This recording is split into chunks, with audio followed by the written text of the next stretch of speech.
What's going on, people? Welcome to Throwdown Your Questions, episode 284. I'm your host, Tony Polanco, and tonight I'm joined by Emilio Lopez. Back in Pennsylvania. Chris Seeley. Hey, what's up, everyone? Carlos Romero. Yo. Adam Vale. What's up, humans? And Brian Manjoma. All right. The real reason why people are mad at Last of Us 2 is that they find out that someone already took One Piece.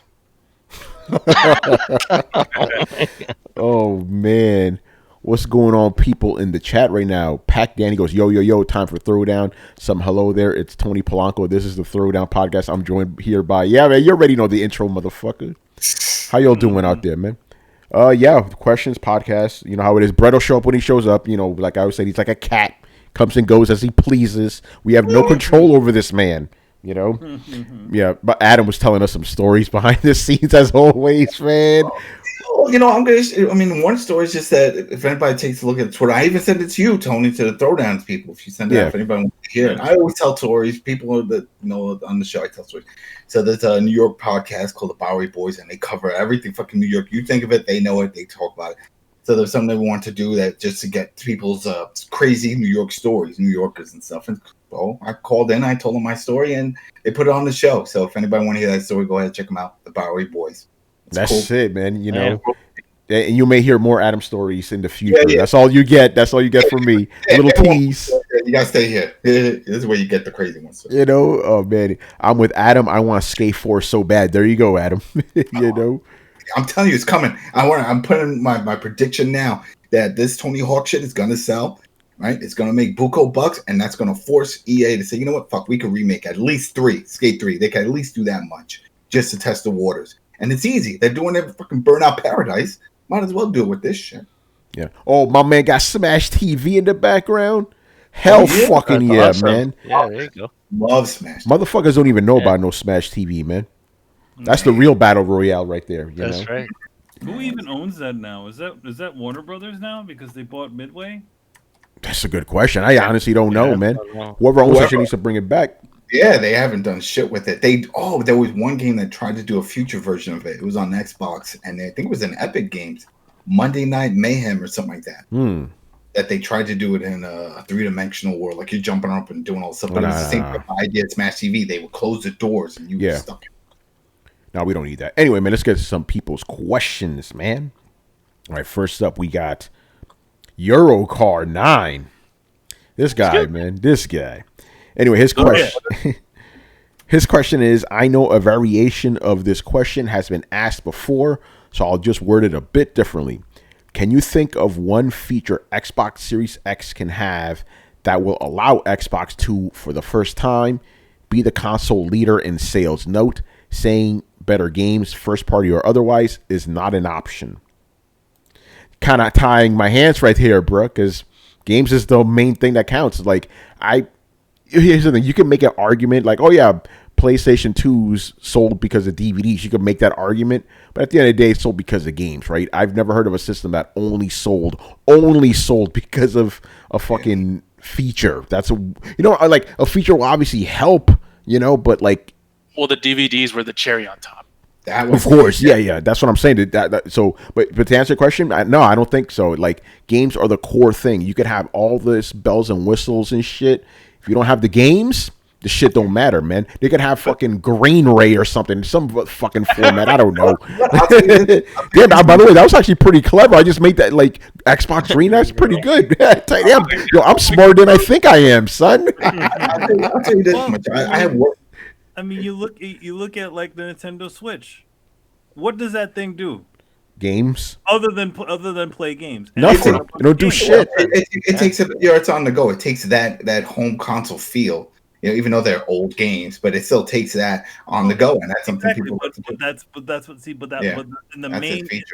The main thing is that it's got a bunch of games that you probably want to play, and that's all it really takes, right? But I remember in my old job, there was a lot of older people that had a PS3, and I'm like, what do you do with it? They're like, well, they needed a DVD player, and they were like, it was around the same price, sometimes even less at that point, and they had grandkids.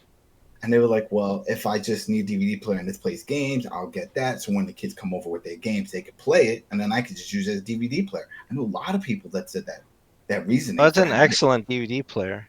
I mean, Yeah, it had great um, upsampling. It had the- audio the and video PS upsampling. Yeah, the Yeah. PS3. Yeah. Yeah. And it was a remote. I still use that as my DVD Yeah. player. Even there's some independent theaters use it in their projection systems. Oh, wow. When I they didn't show know older that. movies, yeah, they'll put a DVD in, hook it to a projector. The PS2 or PS3? PS3. Oh, wow. That's interesting.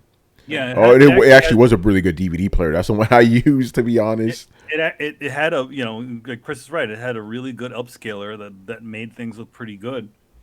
Yeah. So, But to the answer to the question, yeah, nah, nothing. Like, the games is the only feature you really need at the end of the day. There's not going to be something else like, Green Ray or something that's going to sell it. That's not going to happen. And even if you could hypothetically say, Game Pass, guess what? What's on Game Pass? Games. What's on xCloud? Games. What's on everything else is games. So yeah, I don't know about that. Anyway, what's your answer to this, Mr. Romero? I think he's gonna say that Ultra HD, right? The No. 4K Ultra. No, that wasn't. Oh, Oh, but no, that's on the series. That's on the Xbox right now. Yeah, that's already a standard. That's what I'm saying. Was that why you brought it up? Because you saw that as a selling point for Xbox that they had that. No, the reason because I was in the mind as pretty much everyone else. It's like no, there's no feature that can do that. It's just about the games. It's about games, bro. But then I was thinking, I'm like, what if? And it just came to me. It's like, what if this console? It's not technically it's technically and not technically a console. They have Game Pass. That thing is getting ported to PC, and they have the xCloud and a lot of features. All their exclusives are going to PC, and it's like making their platform less and less relevant because there's just so many more avenues to enjoy Xbox titles, and it's not only the Xbox Series X that can do it. But then I was thinking, what if they do something out of left field? What if they put Windows into the system? And essentially your Xbox Series X is your PC. It's probably the best entry level PC. Well, it already has Windows in there. No, I know what you're saying, Carlos. But what if? And I think Sony has a patent on this shit because I was using it yesterday. The share play function that you can share, but if there was a way to do that with Windows. So if you had a desktop in the other room, then most people have their Xbox or their consoles in the living room, then just set up a share remote play and basically use it for a remote. Well, you can kind of do that with Xbox. If you have the Xbox app on PC, you can stream on the PC, but can you do it on an Xbox end? Can you just take keyboard and mouse on the Xbox end in the living room and then just like, boom, now you're controlling the PC? I don't know. That's what I'm saying. If they did that, that'd be cool. But just think about it like this. Your Xbox, I know, Chris, I think you mentioned that when this iteration of the Xbox One, it has a version of Windows in it. Yeah. But what I'm saying is Windows 10, just the full-fledged Windows 10. Oh, you wanted to run full Windows 10, so you could put like an app, like apps on there. You could run Office on your Xbox or some shit, right? Exactly. I got a question. Who is going? So are people going to automatically go, "Hey, this has Windows 10. I need to buy a PC for my Xbox"? You know what I'm saying? Here's the thing. Most people, I'm talking about just a regular consumer, right? They don't need a PC anymore. Everything they need to do is on their phone already. So why would that be a selling feature for a system? I can see it for like maybe office guys, but like for general consumers, I don't think that would be a selling point. And Carlos, think about it. When it comes to the Office and those type of things, they wouldn't even need a PC. They could just use the Office 365, the web-based version. So if they included the account of like, oh, in your Xbox Live Game Pass, you also have Office 365, and then they can, if they put a little icon, click, boom, boom, boom, and then now they can just start doing Word documents and Excel spreadsheets from their console. And I don't think that kind of stuff meshes with gaming. If you start talking about productivity, apps and all that stuff, I think gamers would get turned off. Like they just want to enjoy the media. If you say, hey, you can also enjoy your movies and stuff, that's fine. They're all for that. Entertainment, all for that. But if you say, hey, now you can manage your productivity and you can have your go-to meetings and Skype and nah. Yeah, no one's gonna give. That's not a selling point. I mean, that's. I mean, that right there, like the Xbox One generation is the perfect example of that. When they started talking about everything but games, it turned all the original people off. Like, wait, why are we talking about sports and TV and sports? how much TV this shit can play? You know what sucks, and it feels bad. I always felt bad about this with Microsoft, is that they tried to really jump on what they saw was happening with the 360 mod scene, and that's what they were doing, 360 and from the regular one. But people were modding it, and they were putting all these multimedia, got XBMC and all these other things. That's what they were trying to make it, a multimedia center. So they're like, well, if we can do this legit? But by the time they implemented that, people already had moved on, and no one cared. And that's what sucks. Well, and then also that, I mean, like, you know, Sony already tried to do this already.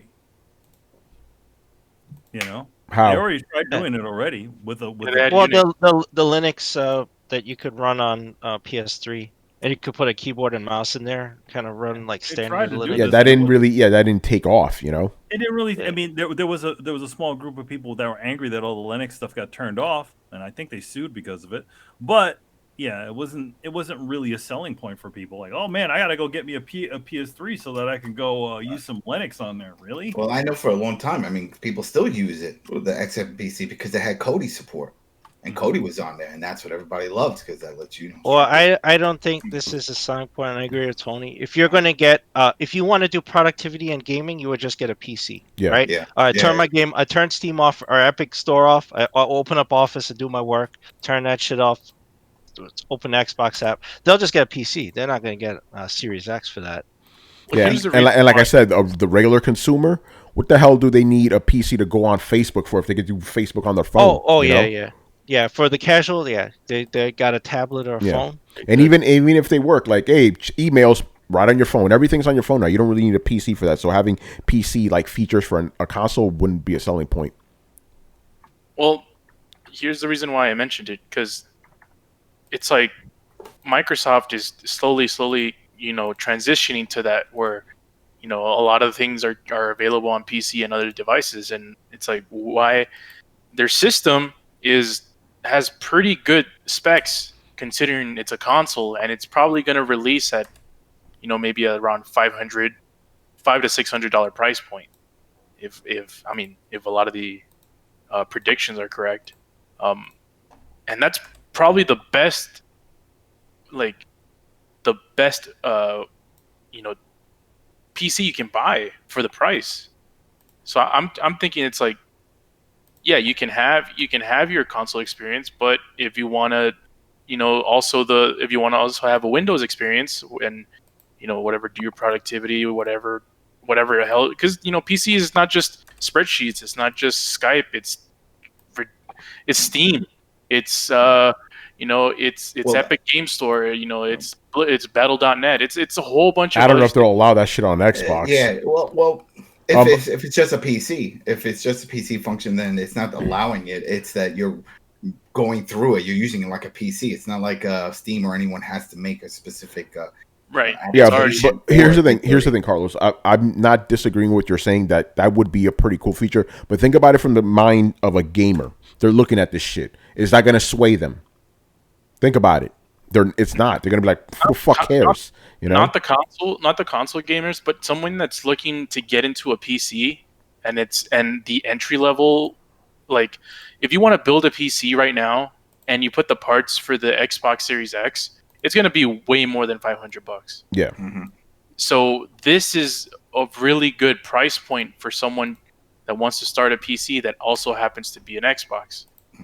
Well, the issue. No, again, I don't disagree with that, but at the same time, it's like I'm pretty sure that would be appealing to a lot of people. But I don't think it's going to start like I don't think it'll be the thing that'll make the Xbox Series X become dominant. I really don't think so. Especially since, and we talked about this before, sales of PCs have steadily been going down over the years. PC parts are going up for obvious reasons, but I'm talking about actual PCs that you buy from a store. No one's buying them because you don't need to anymore. Everything the regular person needs right there on their phone. So they really don't need this. I don't really see that as a selling point that would turn the tide. Actually, I will say it would definitely be a selling point to some people, but one that changes like the narrative or whatever, the shift thing. I don't think that's going to happen, man. I really don't. Well, it would probably for most, even people that are into PC gaming, also it might be a turnoff because then they would know that Microsoft is monitoring all their activity. Well, PC gamers wouldn't fuck with this shit, you know? Because you would definitely have to be online. Because if you have something like that, then what's stopping you from downloading some application or some software that's developed that lets you rip the game, and copy it? Because now you're already sort of a PC. So there's certain applications you would probably back end install, sign off the network, rip it, upload the game to another server, and then connect. Which is pretty much what happened in the 360 generation, right? And the Xbox generation. And the Xbox generation, like they essentially, because it was so close to a PC, it was just like, all right, you just left the door open for us, It's just a lot of cat. Anyway, just to get back to the heart of the question, is there any feature that could help Microsoft win the next generation? Me and Chris said no to this one. I said one. Oh, go ahead. I had one. Yeah. But that's why you said that reverse share play. Well, that's still games. No, but it's still share play. That's the thing. I don't know if Sony has rights to that, but share play is fucking an awesome feature. Like every time I show it to somebody, that I know people that have had PlayStation since launch, and they still don't know about that function. And they're like, "This is crazy. Don't you still need to own the game?" No, you don't need to own the game. You just need PlayStation Plus. And that's it. I don't think that'll help it win next generation. I think it would help for them because they don't. It would help, but I don't think it'll help them beat Sony. I don't think about beating them, but I think it's an additional new feature. Yeah. Well, the question is whether something that could help them win the generation, beat Sony. I don't think so. I don't think there's a feature that could do it. To be honest, outside of games now. I don't think so either. I think that when it comes, features are additional to what the main thing is. Yes. And the main thing is it's a video game console, and that's what it is. That's it. That right there. That's said it right there, man. All right, let's move on. We got more questions here. Next up, we got Reaction Gift King. His question is, would it be better if Sony's PS5 reveal focused mostly on software?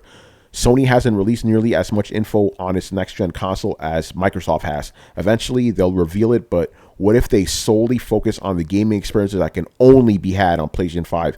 Enough of these cross-gen games, says Sony. You can only buy this on PS5. Yeah, so how do you guys think that would go during the supposed June 4th reveal, that they only focus on software? Here's the thing.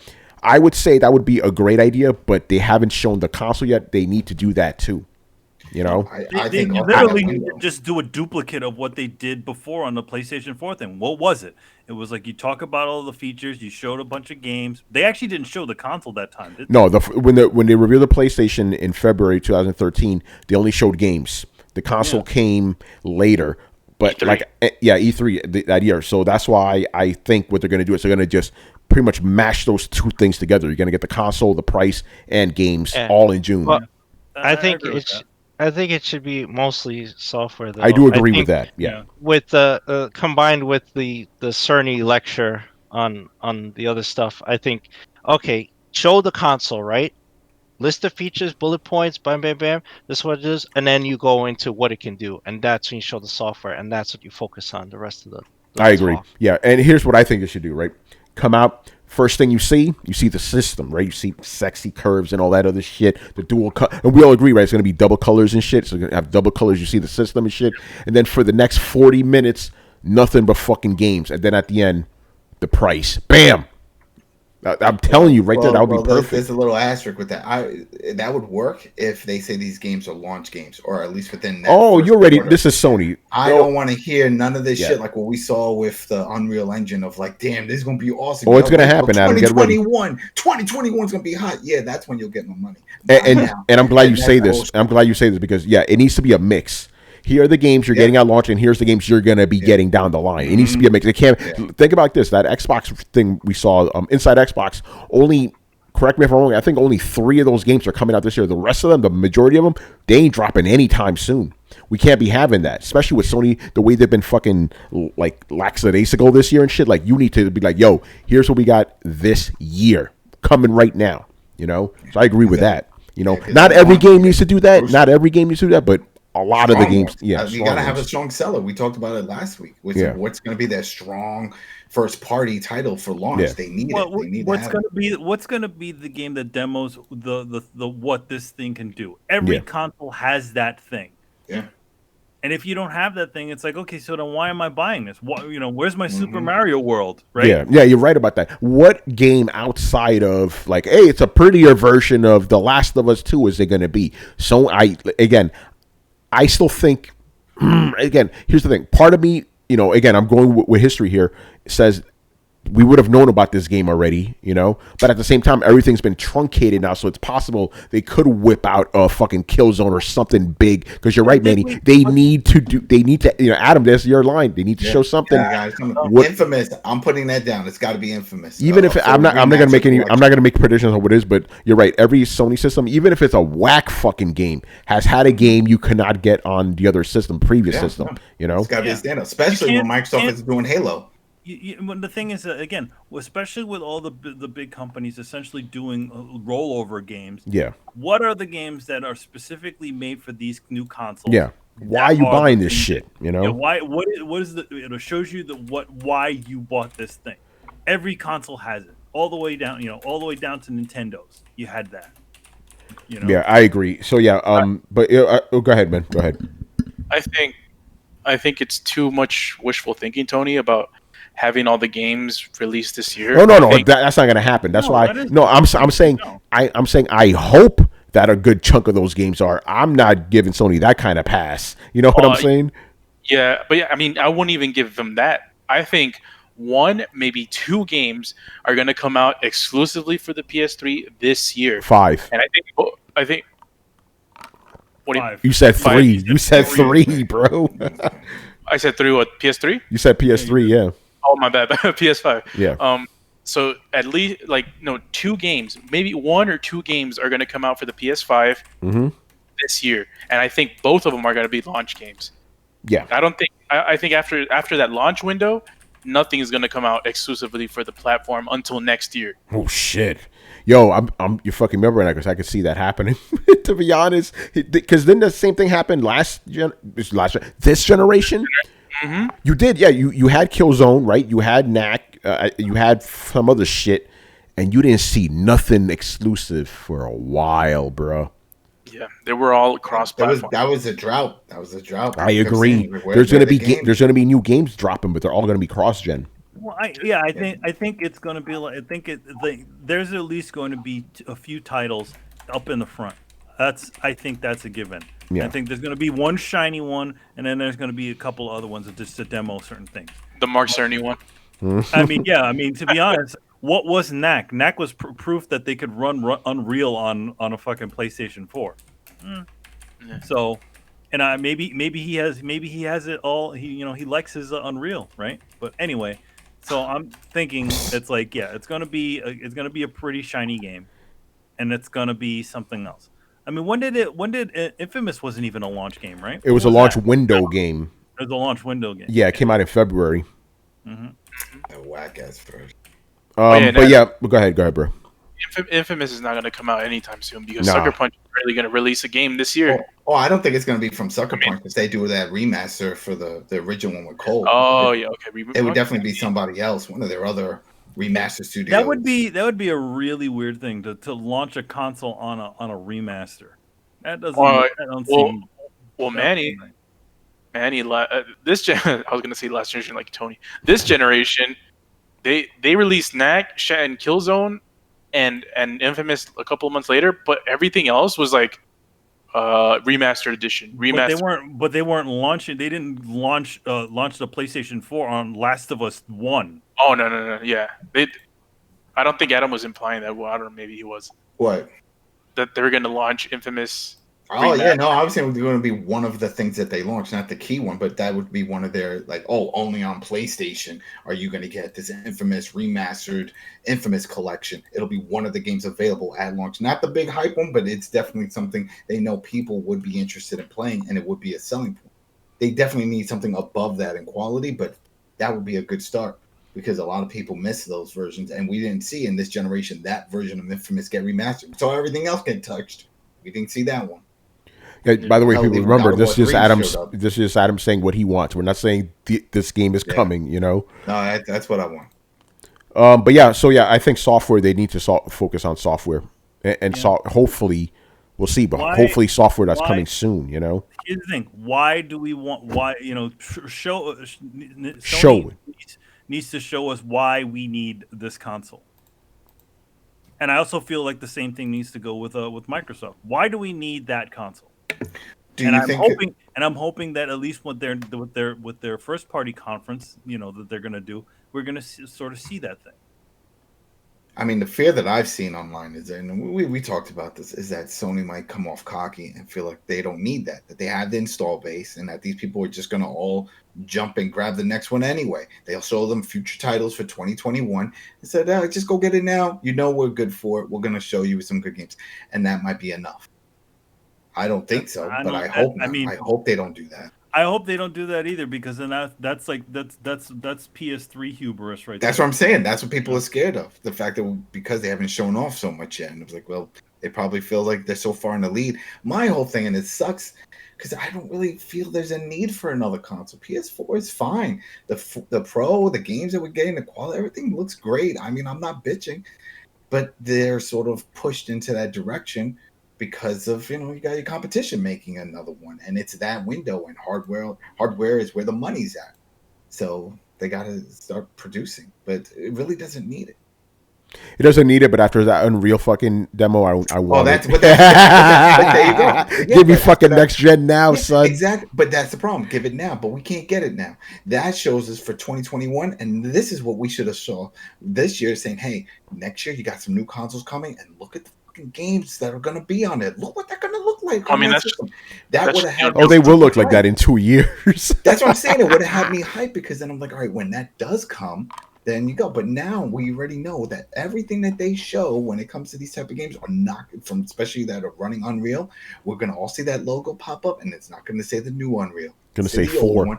Yeah, and everybody's gonna be like, "Come on, man! That you just teased us with the super shit, and you're giving us games on the old shit and on a new console." Yeah, but again, to be fair though, Unreal Engine 4 games on PS5 are gonna look fucking nice, man. They're gonna look fucking nice. And here's a perfect example, right? Arkham Knight and shit. I was playing that on PS4. I thought that was Unreal 4. Just come to find out it was Unreal 3. Just because since it had more power to work with, it looked fucking crisp. But yeah, obviously, even though those games are gonna look nice, we want that Unreal 5, boy. Oh shit. Anyway, we got a question about that from a very handsome person, by the way, very handsome man who's asked us a question about Unreal 5. But we'll get to his shit later. I already got to my question, so I don't know. Hey, that Eurocard guy's a pretty good looking guy too, man. Just saying. Yeah, I agree.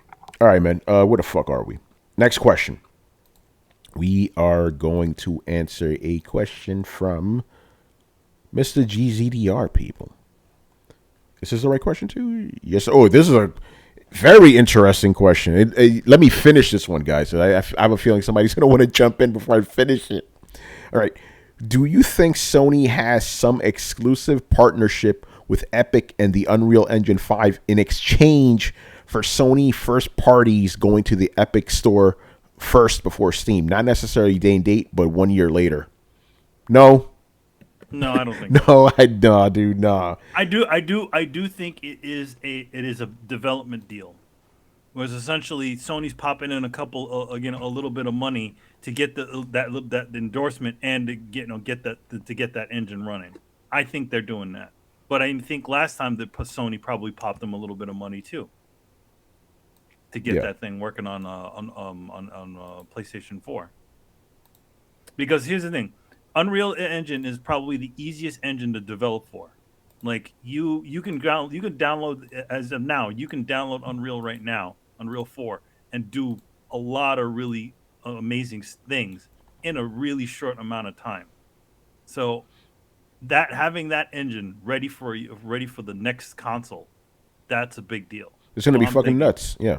Yeah. So I'm thinking they just called them up and like, hey, okay, what are the things, you know how they said, hey, we were talking to developers? I think one of the main developers they were talking to was Epic and Unreal. Yeah. I agree. And again, just to clarify, because a lot of people are thinking, oh my God, this engine is exclusive to Sony. No, it's not. Not exclusive to Sony. But Epic and Tim Sweeney did say that, because of the Sony's SSD, it did make things a little bit easier on their end. But Xbox and I have a really good SSD too, so it's going to come, And he also said they didn't even try it on that. He hasn't even played with their hardware. It's just, there's obviously some kind of deal going on. No one's questioning that, But as far as like games go, Sony even said it. They said they're not going to devalue their games like that, by putting them on all these other places. Granted, we definitely, no, fuck it, I'm going to say, no, I'm going to say, there will be PlayStation first-party games on PC. They're already coming, right? Horizon Zero Dawn. By the way, the reason I was hesitating is because I didn't want to say definitively. You never know. But, yeah, there will be more, right? But I don't think it's going to be, like, even a year later. I think it's going to be a while. They want those games to really just gestate out there for a while. They want them to run their course. Yes. Horizons, how old is Horizon 3 years. 3 years old? Yeah. They want to get a little bit of that bump. Yeah, so they're not going to do that. Don't expect that even a year later. So I don't think there's anything related to the game store, Epic Game Store with that. But there definitely is a deal going on behind the scenes, which is their right, I guess. Next gen, man. Again, like if you want to make them the easiest and the probably the easiest engine to develop available for your console, I would think, talk to those guys and get it working. So. Yeah, that's it. Anything else on this, guys? Yeah, I think we'll agree. No, that's not going to happen, right? I mean, they might have, like, I wish it would have been a two-parter, because the first, like, is Sony and Epic maybe working on something or like have a deal? I think that's probably true. They do have something working. Like, Epic won't unveil the Unreal on the PS3 just because they felt like it. PS5 or PS5. God damn, I don't know. So I love how you're skipping 2 generations. Like, at least say 4. Yeah. So yeah, they definitely are doing something, but like making the exclusive deal for first-party games, that seems like a little bit of a stretch. Yeah, that's way too much of a stretch. Sketch says, "Don't say no. GTA 5 just came out on the Epic Game Store. GTA 5 is a third-party game, bro. That's the difference. That game that wasn't an exclusive. Yeah, that was never an exclusive. Even Red Dead is on Game Pass. Red Dead 2. Yeah, and again, Rockstar's the third party company. You do what they want. They and it's also 7 years old. Yeah, that's another thing. Exactly. No, well, not Red Dead 2. No, GTA 5. Yeah, GTA 5. Yeah, but they're still put on a toaster if they want. Yeah, right. Exactly. But yeah, we're talking about first party. Sony's first party specifically. Nah, son. PS Series X. You're crazy, man. Barry Burton. You already know. All right, next up, we have another question, because this is the question show. All right, this is from Ramu Death. Very handsome fella. So his question is, in terms of graphics, has the Unreal Engine 5 demo ruined current gen games for you? The current gen, just looking at them, ruined it for me. Like with the games, what we saw from the third party. That shit was like, what am I watching? You're telling me this is the same crap on a better system? It looks the same. Nothing was impressive when we saw those third party games on Xbox. The Xbox joint, right, Adam? You're talking about? Yeah. So it's like, okay. We're just getting more of the same, is what you're telling me. So to see all the shit that Unreal you can do on their engine, but that's next year, everything else is going to pretty much look like shit, because we're all going to be like, damn, couldn't you just wait to put it on this shit? And what about all that's not the only engine out there. You got EA with their Frostbite. You got the one that Ubisoft has. What is it? The one that they built the Division on, and a few other games. Snowdrop. Snowdrop 2.0 is what the newest one. Yeah. So it's like, we don't know what they're working on. If the new Valhalla, I think they would have advertised if it was on a new engine. And it's probably still running on the same Assassin's Creed engine. And people need to understand that. It's like, there's only so much they can do under the hood on an engine. They should just keep making it look prettier, maybe add a little more to the world. But if you want real change, it starts at the ground level, and that's the engine. So now we're all going to be looking at all these games that get announced and be like, all right, and then we're going to pay attention more to, all right, what is it built on? Oh, it's the same shit that the other ones are built on? All right, so it's going to be more of the same, just prettier. So, yeah, Unreal fucked it up for everything now. Thanks. All right, so for you, it wasn't just about graphics, it's about everything that Unreal fucked it up. Yeah, because when you saw that, you definitely compared from the shit that we saw that Microsoft was showing off their third-party stuff. And like, well, those things, they all look like last gen. Yeah, they're a little prettier and stuff, but they didn't bring anything new to the table. This Unreal Engine's bringing new features to the table. Yeah. Not only is it bringing new features to the table, it's bringing a lot of features.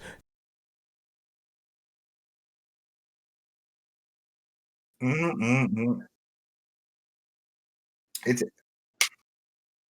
A physics engine. Yeah. it's taking the Adobe Premiere approach, where they buy all the other little smaller components that people would normally use and say, we bought them all. But throw them in one instead of licensing all that stuff, it's all in there. Well, it's damn it, I was muted again. But anyway, but I just said that the Unreal Engine 5 is basically it's the full package. Not only do you get the graphics and all that other shit, but you get the sound and the fucking the physics engine. Anyway.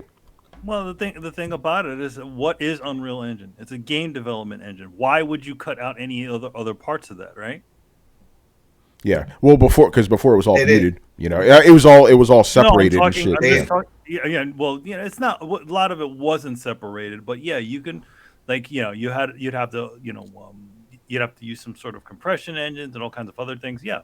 Now, when you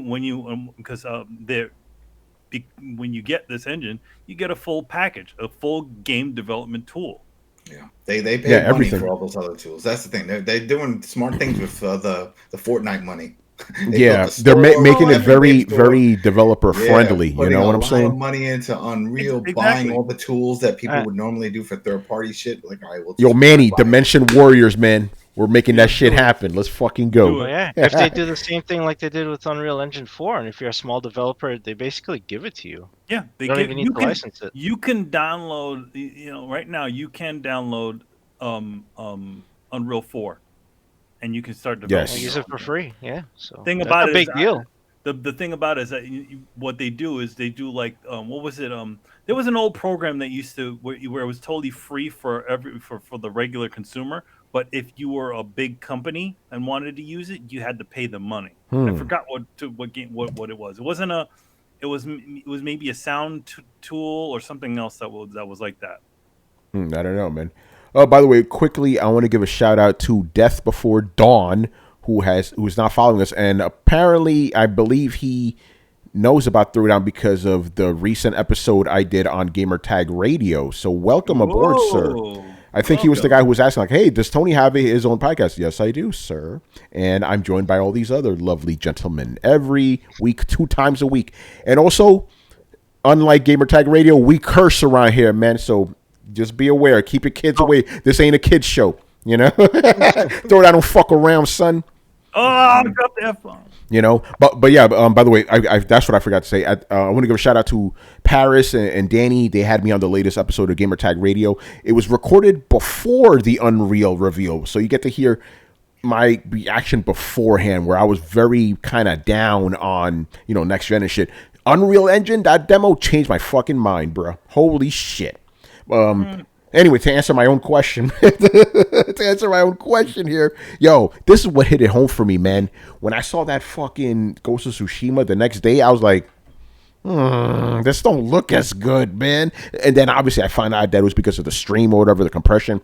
So then I watched it in 4K 60 on my TV, looked fucking legit, but it still wasn't touching Unreal, man. Like, you could see all that shit. By the way, I don't have a 4K TV, but still, it's like, all that shit they talked about on Unreal, you saw it on display there. It's like, okay, you can see how the textures are like baked lighting and all that other shit. I see that in every game I'm playing now. I see, there's baked lighting. I'm noticing it everywhere. Those textures aren't as fucking detailed. All those polygons are mad low count. Like, I'm noticing this shit. The Unreal Engine just opened up my eyes to it. I already knew it, but like, just seeing where things are going to go and seeing where we're currently at, I'm like, damn, that's crazy. But I feel good about that, right? I feel good knowing that Ghost of Tsushima, objectively speaking, one of the best looking games of this generation. So you have a game that's at the peak of the generation looking bad compared to something that's coming lets me know that what we're getting is a good thing, and that's something to be hopeful for. That's fantastic, because I was afraid, and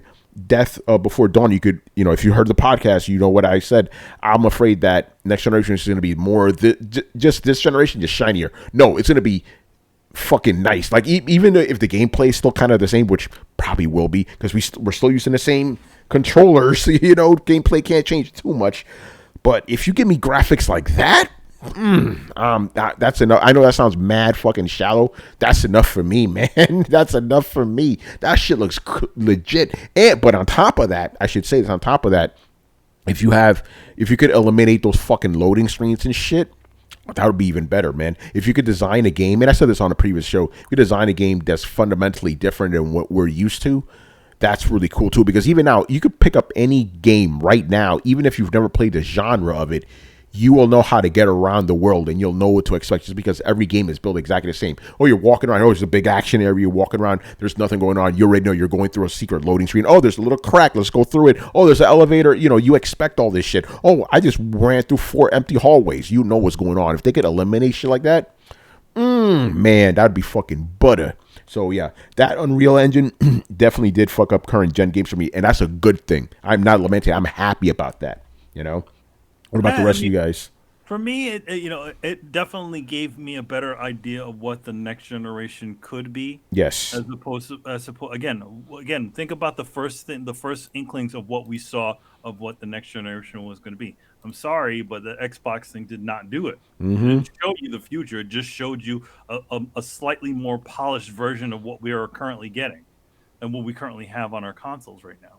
And then the other thing, and again, I say this, that's the first bit of next generation gameplay we have ever fucking seen. None of that stuff that we saw on the Xbox thing or any of the other things that we've seen was gameplay. All that shit was just cinematics or something that was running in the engine.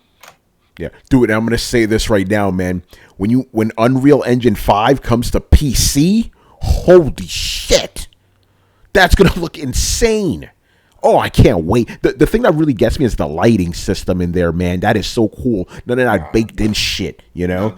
No, I don't know about it being insane on PC because the first thing I'm gonna think was like, fucking, which video card do you need to get? Well, oh no, you're definitely have to. You have to not only your video card, Adam, your fucking SSD. You're gonna have to upgrade. You know, best save your pennies. You know, yeah, the engine might be free, but all the shit needed to make that thing run not free. Well, yeah, exactly. Well, I mean, the thing is, isn't that a lot of what PC gaming is? Well, that's what I'm saying. But it's always chasing back and forth. At some point, just getting a video card won't do it. You'll need a new processor. You will need. That's how it is, though, man. That you can't. But you see, but that's what I'm saying. Before, what you even brought up earlier, that PC sales are down. People buying parts. For something like this, it's beyond just a video card. It's you need a whole new rig. You need a new rig. You need a new rig.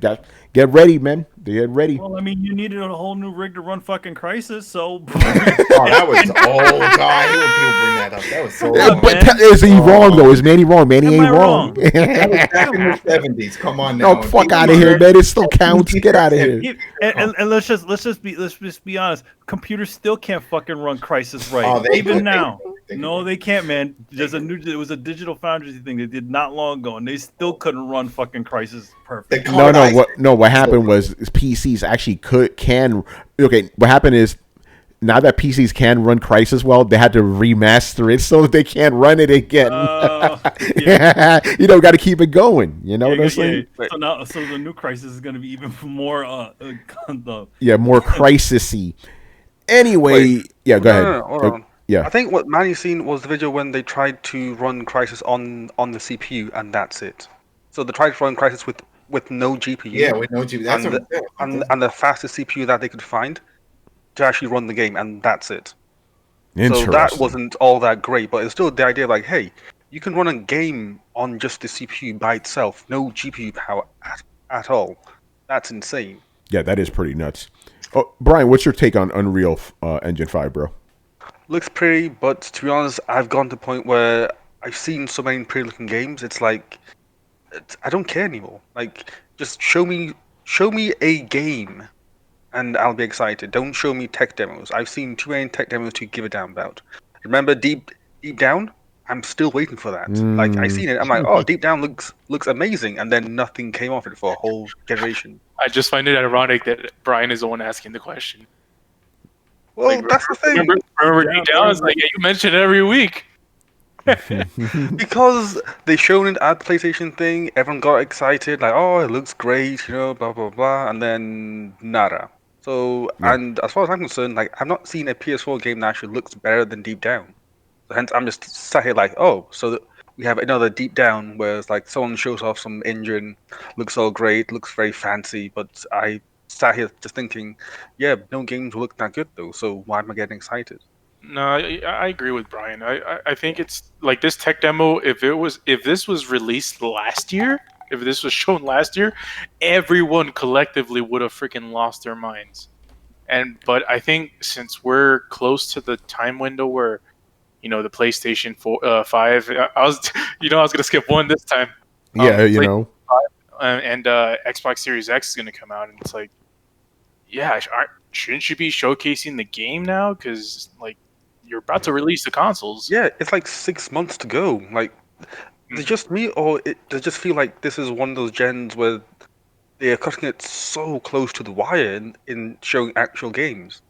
I mean, in most other it consoles, definitely- they show games like 6 months, a year in advance, but this is like nada, just nothing. It's like, really? Like, It's not why? even their fault too. Publishers are doing the same shit. They're not showing anything. Even on their official sites and stuff. It's like, show me something that's going on. What are you guys working on? Just before dawn, a lot of people did lose their minds, including me and Tony and a lot of other people here, but not everyone. I saw a lot of people complaining. Yeah, for me it was half and half. Half of the people lost their minds. The other half like, oh, was that a game? Well, Yeah, it wasn't a game. They announced it afterwards. They said it wasn't. Yeah, it was a playable demo though. They said they were gonna have it at GDC, but obviously GDC didn't happen. I don't know if you could say that about Deep Down. I don't think that was playable at all. Yeah, they just showed you a cinematic. Oh wait, no, they did have 2 trailers for it, as I remember. Did they have two? I only remember one. They had like a trailer thing, like a gameplay trailer one. Oh, So, interesting. okay. Oh, yo, you're right about that. They Yeah, even yeah, have yeah. the UI as well. Yeah. So I'm like, okay, so is this like something that's Yeah. in the process or something? And then, well, there we go. There's no Yeah. Deep Down. So Yeah. yeah, I'm kind of at the point where it's like you can show me as many pretty things as you want, but if all I'm doing is the same crap as Uncharted, I don't care. I literally do not care. Like you can make Uncharted look photorealistic to the point where I can't tell that it's outside or not.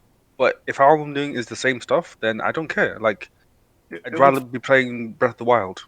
It was funny because it was total PlayStation formula stuff. It really was. It was like, hey, look, it's crawling through the thing. Hey, look, you're talking to yourself while walking and touching walls. Yeah, it was definitely the PlayStation formula. No bow and arrow though.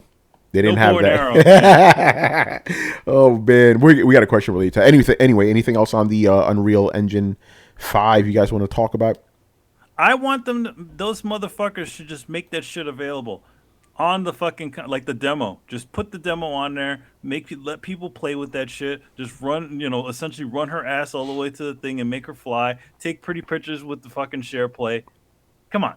Yeah, that'd be like on PlayStation 5 as a demo and shit. Tony, did you hear that Unreal 5 is coming to Switch? That they are working on? No, I didn't hear about that. When did you hear? I didn't hear that. That was I don't know. There were But people it's talking. coming out of everything. It's coming out. It will be. I'm pretty sure they will have a version of Unreal 5 that can run on Switch. Eventually. But I don't know if they're going to be doing all this shit. With the. Oh no, it's not going to. They ain't going to be doing all that. But it'll have some perks. By the way, we got a question about the future of Nintendo hardware, man. Should be interesting. All right, let's move on. By the way, Brett may or may not show up. He just texted me saying that he fell asleep. He's like, is it okay if I come on? I'm like, yeah, man, we still got plenty of shit to talk about, He feel asleep. Yeah, he feel asleep, man. All right, next question. It is scalable, but, on that level, bro, I don't know about that. Anyway, so next question for Mr. Romudeth. Again, very smart questions from this man tonight. If I ever met this guy in real life, I want to shake his hand. All right. You don't have hands. You don't have hands. When I have hands, I'll fucking elbow him in the face then. Like the guy from Hey, there's Brett. What's going on, brother? What's up, people? Brett, you made it to the best part of any throwdown, man. We got charts, man. And hockey talk. Let's fuck go. Anyway, so the question. Hey, by the way, Brett, we have a very good question by a very handsome guy called Romudeth, man. Get ready for this. Oh, I've heard of that guy. Yeah, good guy, man. Chris, can you break down the Big Three's Q1 financials? That's his question. Yeah, so actually what I'm breaking down here is the the end of the fiscal year reports that were released from Nintendo and Sony. Microsoft's fiscal year ends on June 30th. Yo, by the So way, Chris, F11, that shit, you don't want people looking at your tabs, bro. uh, You oh know, no, or I set up Pornhub open. yeah, right. Yeah, you don't want people to see that shit. By the way, for you new timers, and I'm talking to you, Death Before Dawn. This is one of our specialties right here, our charts. Anyway, Chris, take it away, sir. Yeah. So what I have up here, I have charts for Nintendo and Sony, and then I have I'm supplementing Microsoft with Capcom, because Capcom put out their fiscal year ends at the same time as everyone What? No else. So Konami? what am I going to talk about there, man? Yeah, they lost. By the way, the reason we don't have Microsoft is because they didn't release that shit yet. Yeah, but when they do, I'll have it. Um, so I'll start with Nintendo. Nintendo had a very good year. Their overall net sales was it's up 1.4% from last year, but they are approaching 11 billion in net sales, um, in U.S. dollars for this year. God damn. And if you look at the chart here, I know for those on audio only you can't see it, but in 2017, which was the lowest point, this is just when the Switch launched. So this is the end of the Wii U, right? They're only at 4.47 billion for net sales. They doubled that, they more than doubled that the next year with the Switch, right? Wow. So I mean they were tanking on the Wii U. Wii U was just tanking. So now they're up to almost 11 billion in sales. So if you look at that, well, you're talking about 130, 140% increase in sales. That's huge. Um, and this last year, an interesting stat for this last fiscal year, overall Switch hardware sales was 21.03 million units, right, of both the Switch and the Switch Lite. If you compare that, the overall lifetime hardware sales for the Switch was 55.77 million, right? So that means this year alone, for this end of the fiscal year 2019, was 38% of lifetime Switch sales happen in the last year, Jesus right? Christ. Hold on. I gotta stop you. Did you say Switch sold 55 million? Yeah. Overall lifetime sales as of this report was Jesus 55. Christ. Holy Yeah. shit. Yo, no wonder Xbox don't release them numbers, bro. Fuck. Yeah. Anyway, continue, man. Yeah. So, I mean, their overall profit was good. So I have, I put in my charts here. So I'll read off the numbers for those of you listening on SoundCloud and stuff. Their operating profit this year is the highest it's ever been. I think they're at 2.27 billion for operating profit, and then 1.763 for distilled profit is profit that for the parent company.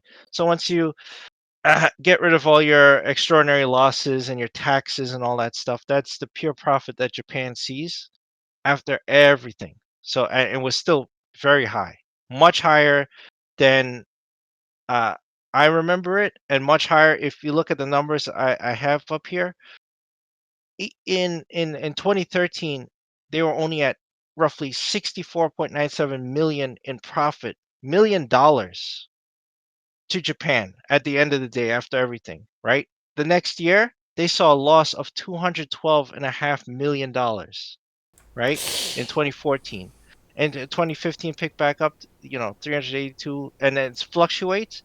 But then now they're in the billions. You're talking Japan is seeing almost 2 billion in profit after everything, after taxes, foreign exchange losses, all that stuff. So that's they're doing pretty well. And the reason I include this stat, cash and deposits, is because people always would argue about what Nintendo's war chest is. So I include this number because this number is their cash on hand. This is cash they can access readily. It's not securities, it's not investments, it's not stocks, it's not bonds, it's not real estate, it's not anything that's not tangible that they can spend immediately. This is money they can spend immediately and have on hand to handle stuff. They have roughly 8.3 billion in cash and deposits available to them, which is the highest I've recorded since I started recording this stuff for the show. So they're doing very well. And I'll go over to the chart that'll probably make Brett happy. So let me go over to my pie charts. Oh And shit. here I record the system and IP sales charts. I only started including mobile this year because I haven't really counted mobile in previous years because it hasn't really been relevant except for last year. I'm going to go back and add in these stats for next time. But I added mobile because it's a significant number. So I'll point out. So you have like 3DS has fallen off greatly. I mean, in 2017 when the Switch launched, the 3DS was bringing in roughly 2.26 billion in sales, right, for Nintendo. That has dropped this year. It's only at 168.6 million dollars, right? Well, they abandoned new titles for first-party new titles. I mean, they pretty much abandoned support. I wouldn't be surprised if they, at the end of this year, they're just saying they're going to stop producing it. Like, I honestly don't. I'll tell you why in a second. So, if you look at Switch sales, it's the inverse. So, Switch, when I started, I had the 2017 numbers. You're at 1 billion in sales, and now you're at 11.385 billion. In the course of 3 years. Don't even bother with the Wii U stat. That doesn't matter. And the other section is Amiibo, Virtual Console, SNES Classic, NES Classic, all that other stuff outside of the systems. So that was roughly 157 million in revenue. But mobile, I had to put that stat in because I thought it was pretty significant. It's roughly $479 million. That's for Dragalia Lost and the Fire Emblem and all the other mobile stuff they have. So I thought that was interesting. I mean, it's bringing more revenue than the 3DS and the Amiibo stuff put together. So I thought that was pretty significant. And so if you look at 2020 system sales, if you notice the tremendous amount, Switch sales account for 93.4% of their overall system sales. That is up from 88.2% last year, 74.3% the year before, and then its launch year when I did the stat, it was only at 24%, right? And that year, I remember Brett was saying like the 3DS should end because they have the Switch and whatever, and I pointed out, well, at that time when we did the show, 3DS sales accounted for 53.5% of their revenue, right, in system sales.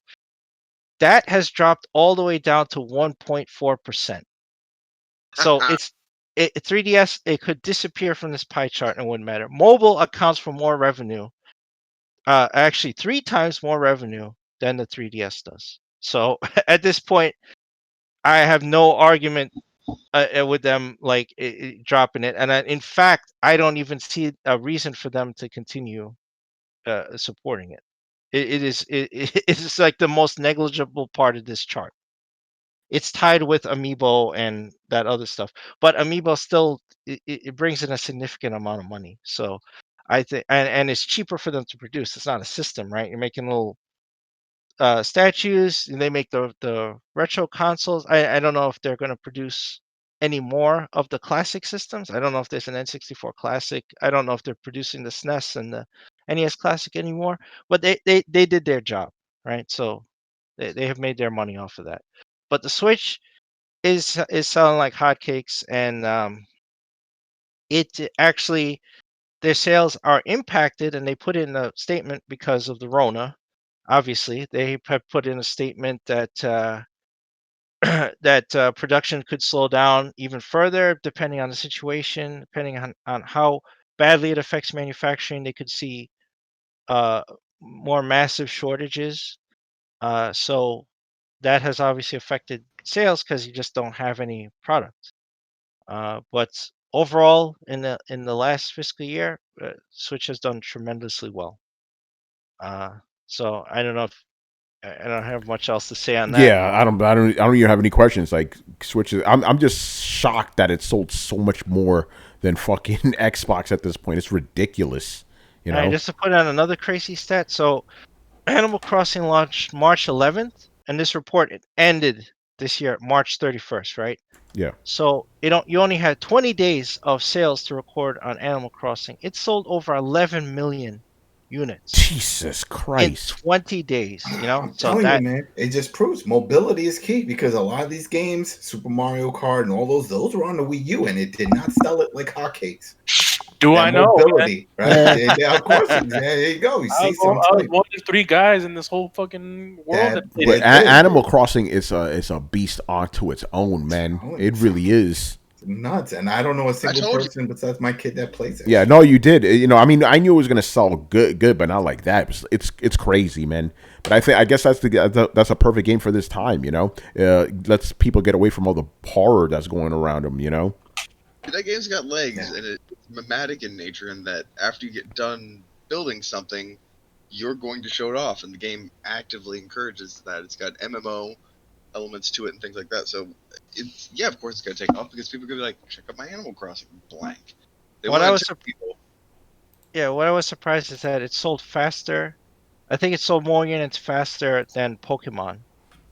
And it doesn't have the brand recognition of Pokemon, arguably. Well, It's I don't still- know about that. I mean, That's true. No. That's true. That's true in the sense that, Animal Crossing doesn't have its own company. Let's just say that. that's what I'm saying. Is brand wise, but in terms of follower wise, and I'd say Animal Crossing usually sells about as many copies as Pokemon. What? Yeah, well, I'd love to hear what No, Chris. I don't know. Well, I'd have to look at the old games. I don't know about that, but I know this one sold more. Way more than the normal Animal Sold way Crossing more. games. Yeah, and it sold faster than Pokemon. I don't know about now because until the end of this new quarter, this new fiscal year. So by July, we'll have some more numbers, and I can see a complete picture of Animal Crossing versus Pokemon. But right now, I mean, it is done phenomenally well, and honestly, I can only account for the fact that with all the lockdown and everything because of Rona, people got into this game heavier than anything else. Yeah, that's definitely one thing about it. I think another thing is in terms of core pillar, games for Nintendo that helps hold up their fucking systems. Animal Crossing was one of them. Again, it's weird because I played on the original Nintendo. GameCube. Yeah, thank you, Jason. I played it on the GameCube. I didn't play any of the subsequent ones, but I knew through the way that people talked about it that when you hear a Game Boy or a Nintendo system, you're expecting a Mario, you're expecting a Mario Kart, you're expecting hopefully a Zelda and an Animal Crossing. And I'm like, Animal Crossing's in there, but apparently yes. So I'm not surprised that it sold really well. And I do think the virus and the lockdown had a lot to do with selling some stuff, but I feel like this thing was just going to have legs anyway because, again, of the nature of look, it's same with Fallout 76 or Fallout 4. It's like people were like, "Hey, check out this settlement I built," and they post online. That kept people talking about it online, which kept it in people's minds, and it just kind of snowballed out from there. So, Well, it's a really popular franchise that is getting released at a time where everyone wants something to do. So it's just a perfect storm of everything.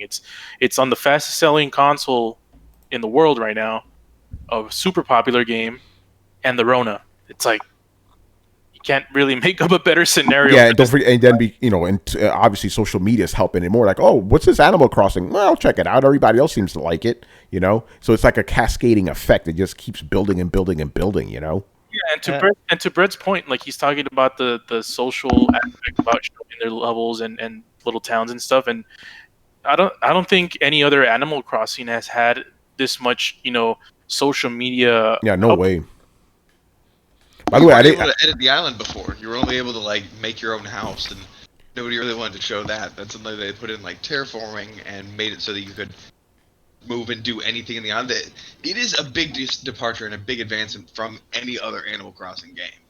You don't just pay off your shit and be able to plant some trees. You can change everything, which has let people make art projects out of it. That has made them share it infinitely more.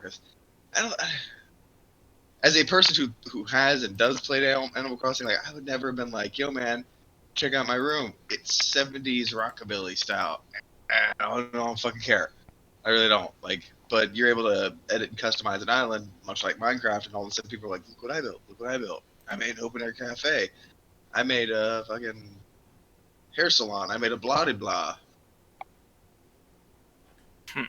Yep. So there's just I believe that there is an equal exchange between customizability and shareability. The more you can customize something, the more you're inclined to share it, and the more you're inclined to share it, the more it shows on feeds and becomes mimetic in nature, making other people want to play it. I mean, that happened with Fallout 4 as well. A lot of people are like, yeah, I don't know about this game, blah blah blah blah. And then they're like, wait, you can build bases? And then people have been showing what they built. They're like, man, it looks like you can build some really cool stuff in it. And there's Fallout game in there. That helps sell a lot of copies. It helped keep it helped keep it a slow burn. So it continued to sell copies week after week after week after week after week. And trust me, this will still do that. People will be showing their stuff off. They want to get a different copy. I don't know if you have 2 physical copies, if that means you can have 2 islands or what. But if it did, people would be trying for it. It's too easy to share. It's not a bad thing, but it's too easy to be like, look what I made. And yeah, because does anybody ever care, like, if you like post your final build, like, you know, of any game? You're like, oh look, I'm a wizard sorcerer. You're like, I don't give a shit for the most part. But Death Stranding is another good example. People had unique experiences, and they wanted to show, like, check it out. I helped finish this bridge, or I got this little shed outside. It made people have unique experiences with unique things that not everybody necessarily saw in the game, so they wanted to share it, and that kept it in people's minds. Yeah. All right, Chris, Straight continue. quiet. Yeah, no, Chris, continue. Oh, sure. All right, so up now I got Sony's end of year report here. So overall, like, despite them having some overall, like, losses, they've gained they gained in some areas and they lost in some areas, but so overall they had a net gain, like, over last year, as a company. I'm talking Sony global, right? Not just PlayStation. They had a gain of almost 3%, like roughly 2.8%. PlayStation took a hit in overall sales. So they were down about 11% to about 18.465 billion from last year, where they were at a high of 20.723 billion. And I think that's there was lagging hardware sales. So I mean, obviously we're coming into a new generation, so hardware sales slow down. I think they slowed down dramatically, more than they expected, so they took a hit there. But overall, and just to describe it for people with audio only, PlayStation accounts for a huge chunk of roughly a quarter of Sony's overall revenue. So at the end of fiscal year 2018, so when I talked about this last year, PlayStation was actually over a quarter of Sony Global's overall revenue, right? It was coming from PlayStation. Very little of it, if you add up Sony Pictures, which is the movies, and Sony Music, it doesn't add up to PlayStation, right? What they bring in. That is still true. Even with their losses. So Sony Pictures, if you see the pie charts, roughly 11.5% of their revenue from this year, and Sony Music is 9.6%. PlayStation's at 22.4%. So that's no small potatoes. That's still huge. PlayStation is still very important to the company. Their home and entertainment, though, picked up drastically. I was shocked. It's at 22.6%, and that is 80% increase over last year. Damn. Their profit from home and entertainment. So that's TVs, stereos, speakers, all that stuff. I can't account for the jump. I don't know what happened. I think people are starting to buy 4K TVs now. Like, They're cheap though. That's why they're so cheap, man. we've had this discussion for years now. It's like people like when are 4K TVs mainstream? Can we all agree that they are now? Yeah. Yeah. Like, because remember, our barometer for when it would be mainstream is if it's the only TVs you could buy at stores, and that's pretty much what it is now. If you could just walk, like, remember back in the day, or at least when 4Ks were first coming out, it was 1080p TVs that were still mostly the ones you could only buy. I don't think you could buy 1080p. Yeah, I mean, you could probably, but you probably have to like go into the back or something. You know what I'm saying? But so yeah, it's they're mainstream. Just a long thing short is they're mainstream now. Yeah. Yes, so it picked up dramatically. So I guess Carlos is right now. Yeah. The TVs are selling like hotcakes. I mean, that was the biggest increase year over year for them, was in home and entertainment. A huge increase. Another huge increase, and I don't know why, is their imaging and sensor solutions. So that's their Sony's camera division. Had an increase of 66% over last year. That's pretty big. I don't know what news or what they did. I mean, they kind of go hand in hand with a lot of the 4K. If they're offering a 4K solution, for imaging, so maybe that's what it would also be too, right? Well, do they sell commercial like movie cameras? Yeah, they do. All right. Well, I mean, they sell commercial movie cameras as well as stuff like for documentaries and stuff like that. They still run that department.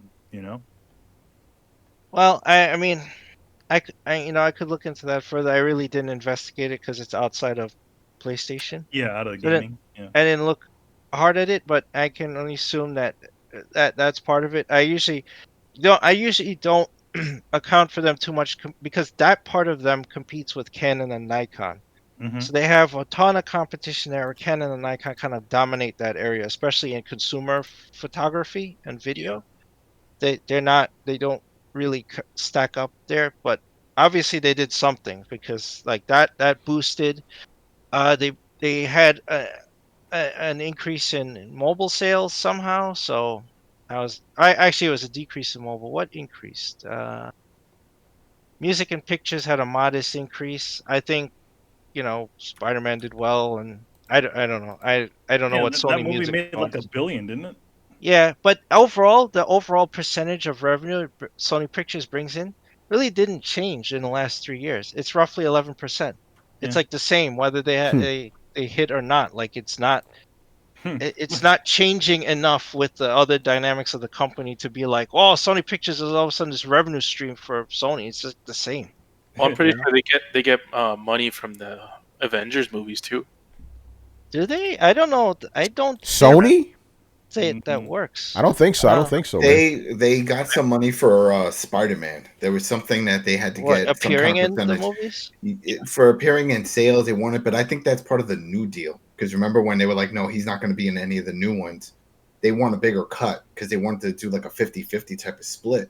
And Disney was like, no, that's not happening just for Spider-Man. No, but I think they worked out some deal because they did confirm that he will be back in the MCU. Spider-Man. So, Spider-Man. Anyway, but that's interesting about the movies. It's just pretty much just stayed the same. What, you want to be in the pictures? Yeah, I mean it's pretty interesting when you look at the overall charts. And let's expose my tabs again because I got to look at their statement. Yeah. But it doesn't change. Like 3 years I've been looking at this, and it's like 11.4% 2017, 11% 2018, 11.5% this year. It's not much, but you look at home and entertainment, 13.8% 2017, 12.9% last year, and now it's 22.6%. It's rivaling PlayStation this year, and I can only account for what Carlos said. 4K is booming, so they had an explosion in sales off of that. I mean, it's up 80% over last year. That's tremendous. That's crazy. So they had another statement. I'm trying to find it, what they said about Game and Network. Yo, Pac-Man, stop reading Chris's tabs, bro. It's all financial stuff. Yeah, he's like, why does it say Mario in his bathing suit? So it says results for this year: sales decreased 14% year over year. This significant decrease was primarily due to a decrease in PlayStation 4 hardware sales and game software sales, as well as the impact of foreign exchange rates, partially offset by an increase in sales for PlayStation Plus. So, I mean, that's pretty much it. The hardware is slowing down, and people are probably waiting for next gen. I mean, people are going to be more conscious about, seeing what happens at the end of this year, and maybe spending their money more on more digital content if they can't go out. So that changes the whole dynamic of how Sony looks at their profits, and so that's where they're at this year. PlayStation having a dip, but it's overall not too bad. Still significant revenue for the company. And so the last thing I don't have charts for Capcom, but their overall revenue is pretty good, and I found this statement interesting. So they made a statement about 5G and Apple Arcade. So I guess they're partnered with Apple, and they're going to bring some exclusive content to Apple Arcade. So that was one of their main things they attribute to their revenue this year. So, but the main thing they said is that Monster Hunter World Iceborne, the flagship title for the current fiscal year, shipped over 5 million units worldwide, supported by consistent popularity. In addition, profit improved due to continued popularity of major catalog titles, particularly in overseas markets. So the catalog titles they're talking about is Resident Evil and Devil May Cry and those games.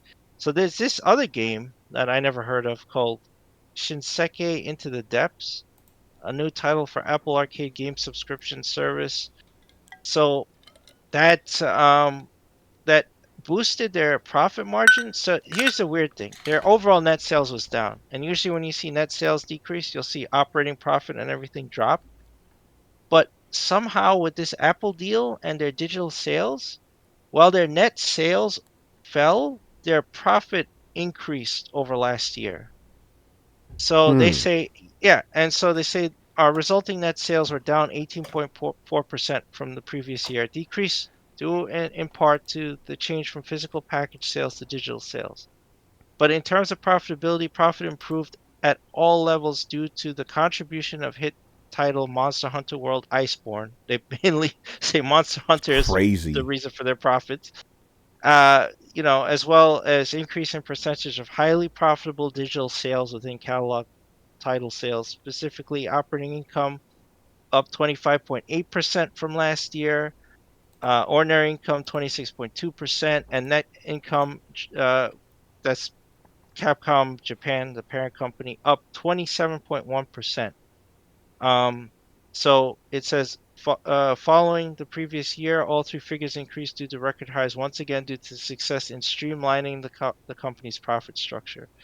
So, I mean, honestly, if Capcom reads this data, if investors read this data, they're going to be like, that. Then digital sales is where it's at, I mean, to get that increase in profits, like 25 to 27%, just overall from just like, oh, people are buying games digitally and our profits are skyrocketing.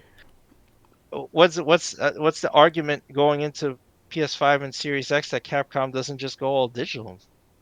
I got something to add to that real quick. I find it interesting how, you're saying all this about how Capcom's making all this money because of digital sales, right? Meanwhile, Sony delayed The Last of Us because they didn't want to leave out retailers. You know what I'm getting at here, man? It's like, did we really need to do that shit? Do you really believe that? Do you really believe that? No, well, Brett, that's my point. It's fucking bullshit. That's my point. That's my point. It's fucking bullshit. Right. Anyway, go on. Right here. That's the proof right there. That's the proof right there. So again, not to go off on a tangent, Sony could have released The Last of Us 2 right on time, and the game wouldn't have hurt. I'm just saying right now. Fucking bullshit. Anyway, go on. I think they stopped it because of what's going on in the world. Nobody wants to play it type of shit. Maybe, but again, I love the fact that they're like, oh yeah, when we release it physically, some stores are still going to be left out. I thought that was the whole point of you fucking delaying the game. Anyway, I'm not going to go down that road. No. Adam, I like what Adam says. Like, that is actually a good fucking point, Adam. Like, and I think not a lot of people think about that.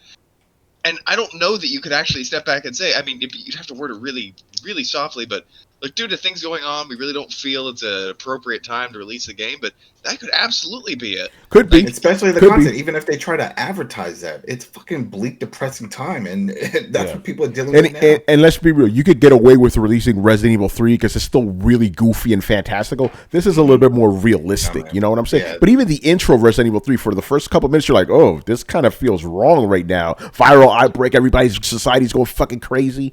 It could be, I don't know if that is, but it definitely could be. But my point with all this is, like, their reason for delaying this game is fucking bullshit. Anyway, Chris, go on, man. Go on. You delayed the Division if it were released right now and you were in charge. What happened? No, I put that shit out right now when I said I would. Fuck that. Make my money. People are going to buy it anyway, Dude, there's a certain point of, like, and I know they're companies, but, like, you got to read the room, man. Like, sometimes. Yeah, I am reading the room. Everybody's yelling, where's the fucking game? I want the game now. I'm stuck at home. Give me my fucking game. I am reading the room, Yeah, so we're gonna have a really interesting talk soon, Tony. Oh, sure, man. And I'm pretty sure we're not gonna agree in the end. Anyway, Chris, go on, man. Throwdown After Hours. Go on. I'm working on the theme song. Yeah, Chris, go on, sir. Overall, Capcom's doing really well. Monster Hunter Iceborne has some legs still. Like, honestly, I don't know if they're gonna stop supporting it so soon as they said, because like they said, it's their flagship title. I don't even think they expected it to be their flagship title, but that is what this report says. That's and they praise it up and down. Iceborne, the last expansion they had for it, Sketch, if you're there, correct me on this. I think whatever the last update was, or the one that's coming, they said it's going to be the final one, no more. You're right, they may have to change their plans now because it's making buco bucks, Yeah, it literally has done phenomenally well. So, I mean, they mentioned it multiple times. Wait, what's not making anymore? What was that? No. Okay, so Iceborne, they're after this summer, I believe, which is kind of now, they're not going to have any more updates. The game is done, right? Okay, but since it's making so much money, Capcom may reconsider that stance, Anyway, Chris, go on, bro. Yeah, so, I mean, and this sums it up here. It says, in this business segment, Monster Hunter World Iceborne, all versions, delivered solid sales and served as the key driver of profitability growth, owing to a focus on high margin digital sales. So that means up until like when it was launched, and especially towards the end of this fiscal year when Rona happened, the digital sales for Iceborne skyrocketed. So it's now become their flagship title. And they said further, healthy sales of catalog titles also contributed to profit, specifically Resident Evil 2 and Devil May Cry 5, both released in the previous fiscal year and recipients of some award, saw continued growth, sales buoyed by a growing user base. Monster Hunter World, released 2 fiscal years ago, also continues to display long sales life, achieving cumulative sales of 15 million units. So, wow. I mean, I think this has become an unplanned evergreen title for them. Yeah, I agree. That's right. And so those were the major numbers I wanted to talk about. Like I said, in July at some point when Microsoft puts out their fiscal year report, I can dig into the Xbox numbers.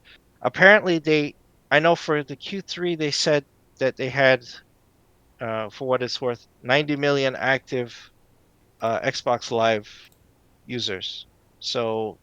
And I find it funny because they stopped talking about Xbox Live active users for a while now, but all of a sudden there's this re-engagement. Because of the Game Pass, because they were trying to show that the Game Pass, they had, was it like 10 million or some ridiculous amount, and then they were trying to say that they sold a certain X amount for the Plus service of everything, the Ultimate service. Right, but this is why I don't like talking about Xbox financials, because when they feel like excluding numbers, they just drop them, right? And I can't find shit. And then sometimes it's like all of a sudden they open up. Oh, we're doing so well. Look at all this data. And I'm like, can you be consistent? Every time I go to Nintendo or Sony or Cap or whoever, I get consistent data. And then with them, it's like pulling teeth. Last year when I did this for the show, I could barely find any kind of numbers. And it was buried in their report. It was almost like it's an afterthought for Xbox. If you ask me how's Azure doing or how's Office doing, how's Windows doing, I could find that in 2 seconds in there. Yeah, for Xbox, you gotta dig for that they shit. they don't want to show their weakness. That's how it is. I think that's a poor way to be. Like, honestly, you just be upfront about that shit. Especially, this is a report for investors. This is not like I'm not reading stuff for gamers and regular consumers. This is an investor reports I'm reading, and they don't even put that shit in there. Yeah. So anyway, that's end rant. Yeah. Thank you for the awesome charts as always, brother. Appreciate that. Course. And I know the fans really love that shit, so that's good stuff right there. All right, let us move on to more questions. Next up, hold on, where the hell are we? All right, Mob Hits. First question: do you guys feel that Microsoft's approach to marketing exclusive third-party DLC, blah, blah, blah, is one of their causes for its failure this generation? They have the war chest to get the upper hand on Sony for certain things, yet they can't seem to beat them. A perfect example was this marketing promotion from Epic showing off their new engine on PS5. Sony was smart enough to swoop that up and use it as its simple and effective showcase. I feel if Microsoft would have had this showcase I feel if Microsoft would have had this exact showcase of Epic's at the tail end of the Xbox Inside, there wouldn't have been as much backlash, in my opinion. I don't understand what he means by. I think he's trying to say if Microsoft would have had the Unreal show off on their end, but I don't think it would have been any different because it was. But he's talking about the entire generation, though. Like, go ahead, Brett, because I'm not sure exactly what he's asking here. I mean, he's saying that if they would have developed and nurtured a better relationship with third-party developers, that they would have that would be advantageous and maybe turn things around. Two things. One, again, Microsoft gave up on last generation. If you don't see that they just weren't putting in the effort, you're not looking very close. They were just kind of sailing through a lot of it. Number two, last year, the problem was, where are your games, Microsoft? Where are your fucking games? Well, we have a great relationship with third-party developers. We don't give a fuck. Where are your games, Microsoft? And we've said that for like 5-6 years. Where the fuck are your games, Microsoft? We support third-party developers. I don't give a shit. Where are your games? Games. Give me your fucking games. And they went out, they bought 16 studios, and now everybody's like, well, why didn't you have a third-party developer that's going to be on all systems pimping you out for money in a very obvious, ploy, like the money's fucking sticking out of his back pocket. The things that we said before were super fucking lame when Microsoft did it, and all we wanted to do is actually see their games. We can't have it both ways. And I'm baffled that we've reached this point. We're like, well, yeah, I know Microsoft has a bunch of studios that they're supposed to be working on a bunch of games, but what about all that other bullshit I said I didn't really care about last generation? Really? But I mean, even though using that argument, it still wouldn't help them this gen. A lot of those studios, like you mentioned, that they purchased are pretty much, their war chest for the next gen. So no, they'll be later on in this gen. I don't think they're gonna. This gen ends in a couple of months. Oh, okay, yeah. I meant next gen. Sorry. But what we're talking about is next gen, isn't it?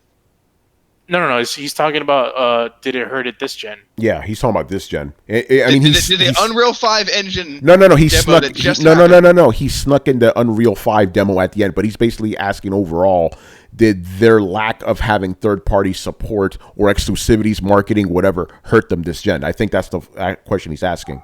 Third-party support and exclusivity are two different things. Like almost generally by definition at this point, like they either sign on to a company or they go multiplat, because there's no reason not to go multiplat. Well, I seen a way where Microsoft like dropped the ball in a lot of ways. Sony really took the role of what the Xbox 360 did last gen, where they got the Street Fighter V exclusivity. they had a lot of Japanese titles that eventually came to Xbox, but it came out years afterwards. And also there was the whole advertisement thing. I think wasn't Adam Call of Duty advertised for PlayStation? Like the last couple of for the when they started jumping for PS4, that's when they started going exclusive, and that was a big deal because it was a whole year for a lot of that content, and that changed the whole mindset that we had as an Xbox being the bro gamer system. And it was like, well, now they don't even have that. So I think that definitely hurt it. I just don't think it was significant enough for it to sort of quote unquote lose this generation. Because I still think at the end of the day, Microsoft did not really show up when it came to the exclusive games.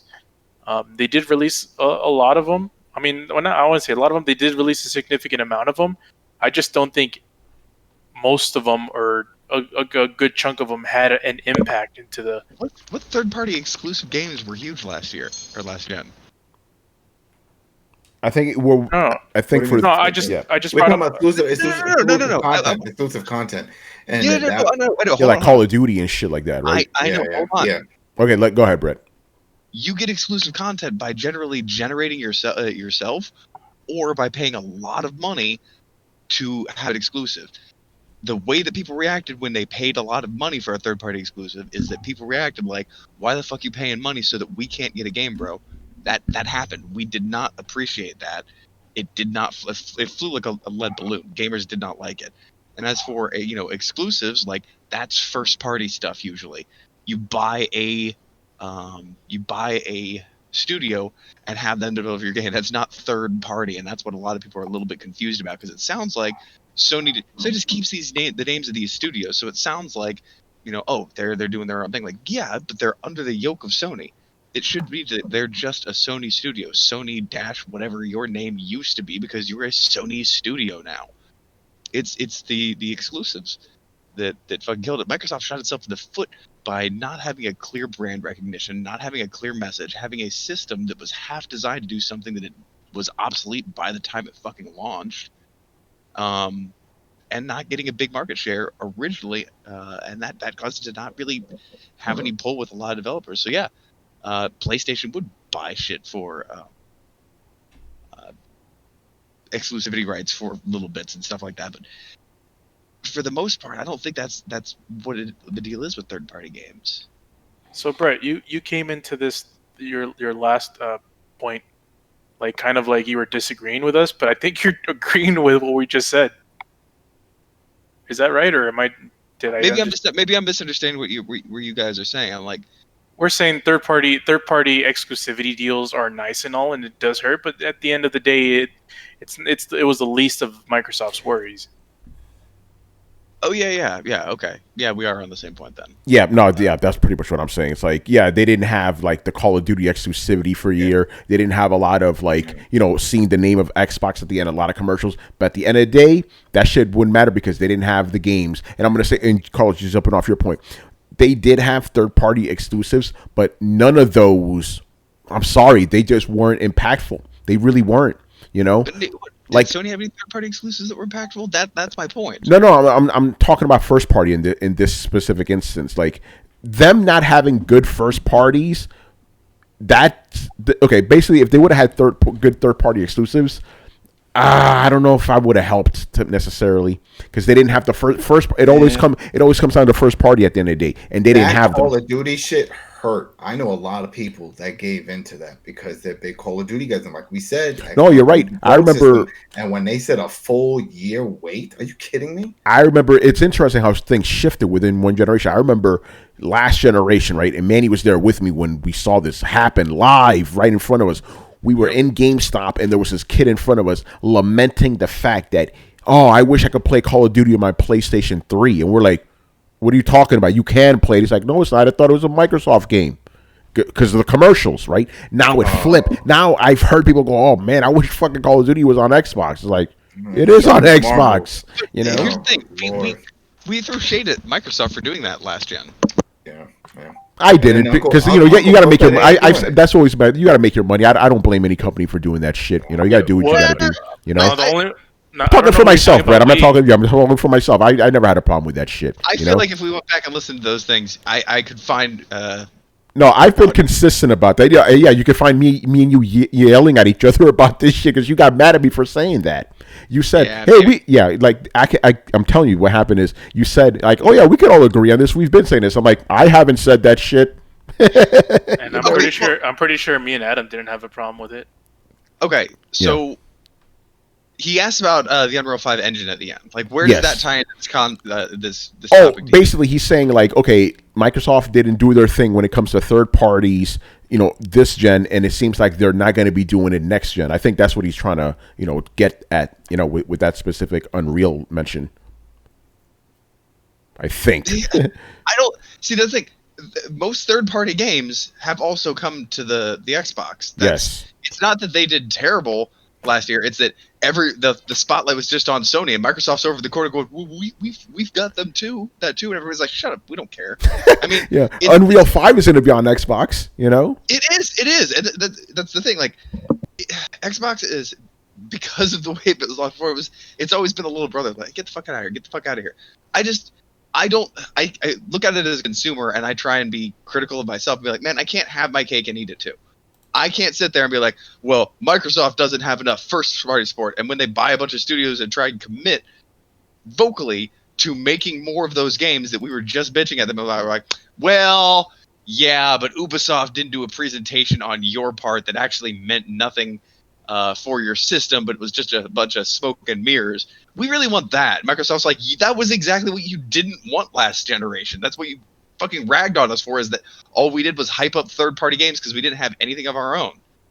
Like, I'm like, I don't even know. I don't know what to tell Microsoft I want at that point. And if you can't say clearly, like, I want this to happen, or I like this to happen, or, instead of this, I want this, I feel like not just me, but anybody can just be throwing a tantrum. One of the things I ask myself a lot of times when I'm just genuinely unhappy is, what made me happy right now? If the answer is nothing, then it's me. I'm being bullshit. And it kind of applies to this scenario. Like, what do I want Microsoft to do? Do I want them to invest in first-party games and be very audible about that? Or do I want them to throw a whole bunch of money so that Unreal Engine will bend down and suck my dick? I'm going to focus on the games because that's what people asked for. That's what people have been complaining about for years.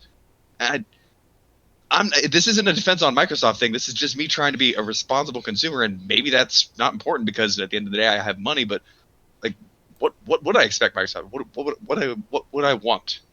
And to that, I'd extend that same question to you. Like, what do you guys want? Do you want them focusing on first-party games? Do you want them focusing on, exclusivity? Do you want them buying a year of exclusivity for something, or merchandising rights? Like, I'm gonna get in trouble with my answer.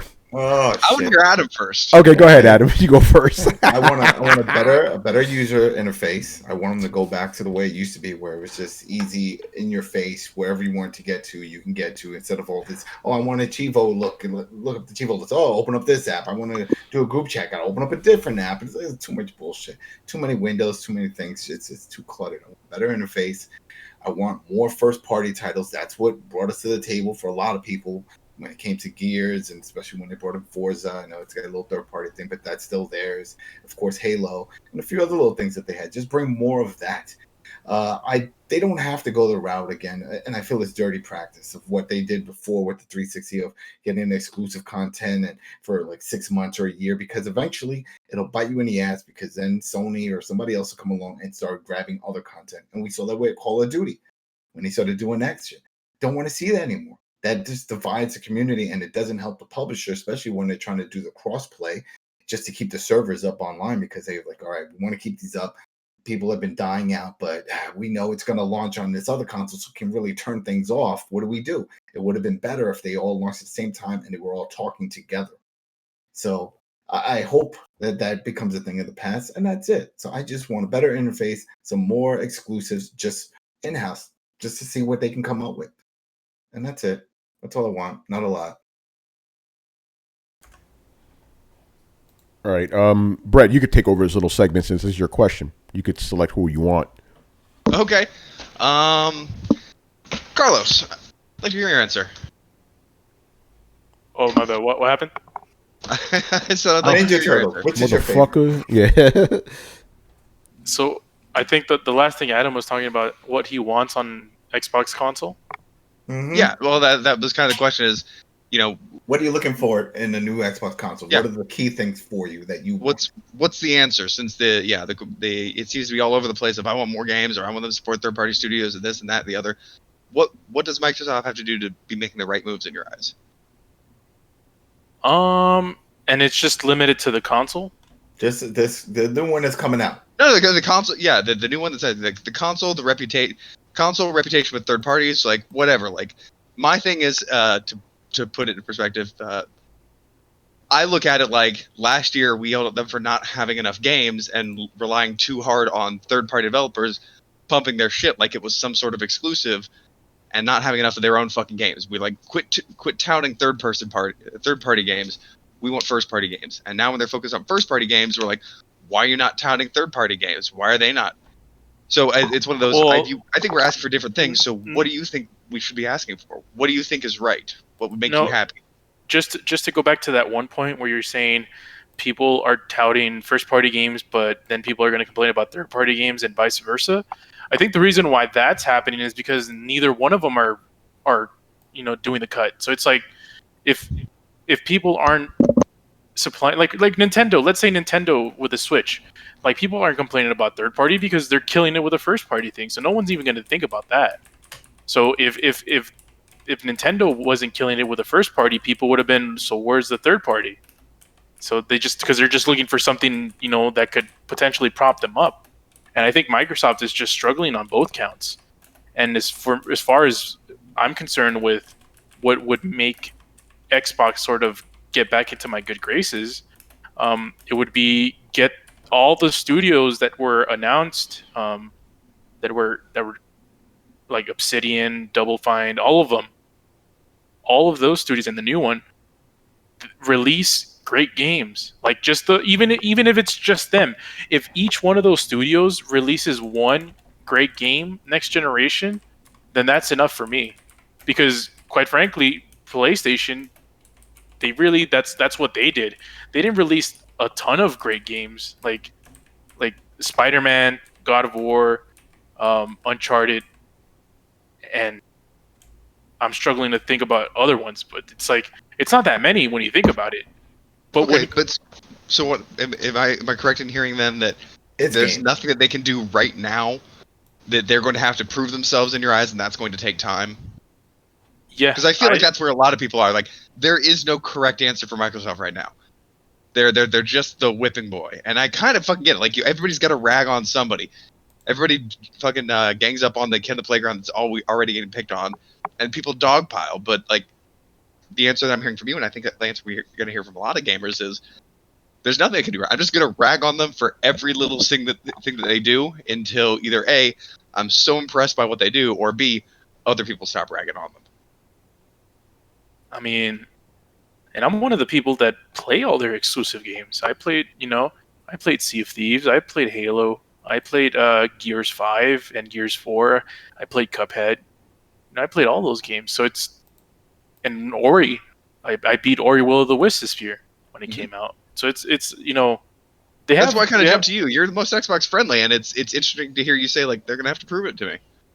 Because they didn't impress me. The game that impressed me the most this whole gen from Microsoft was Cuphead.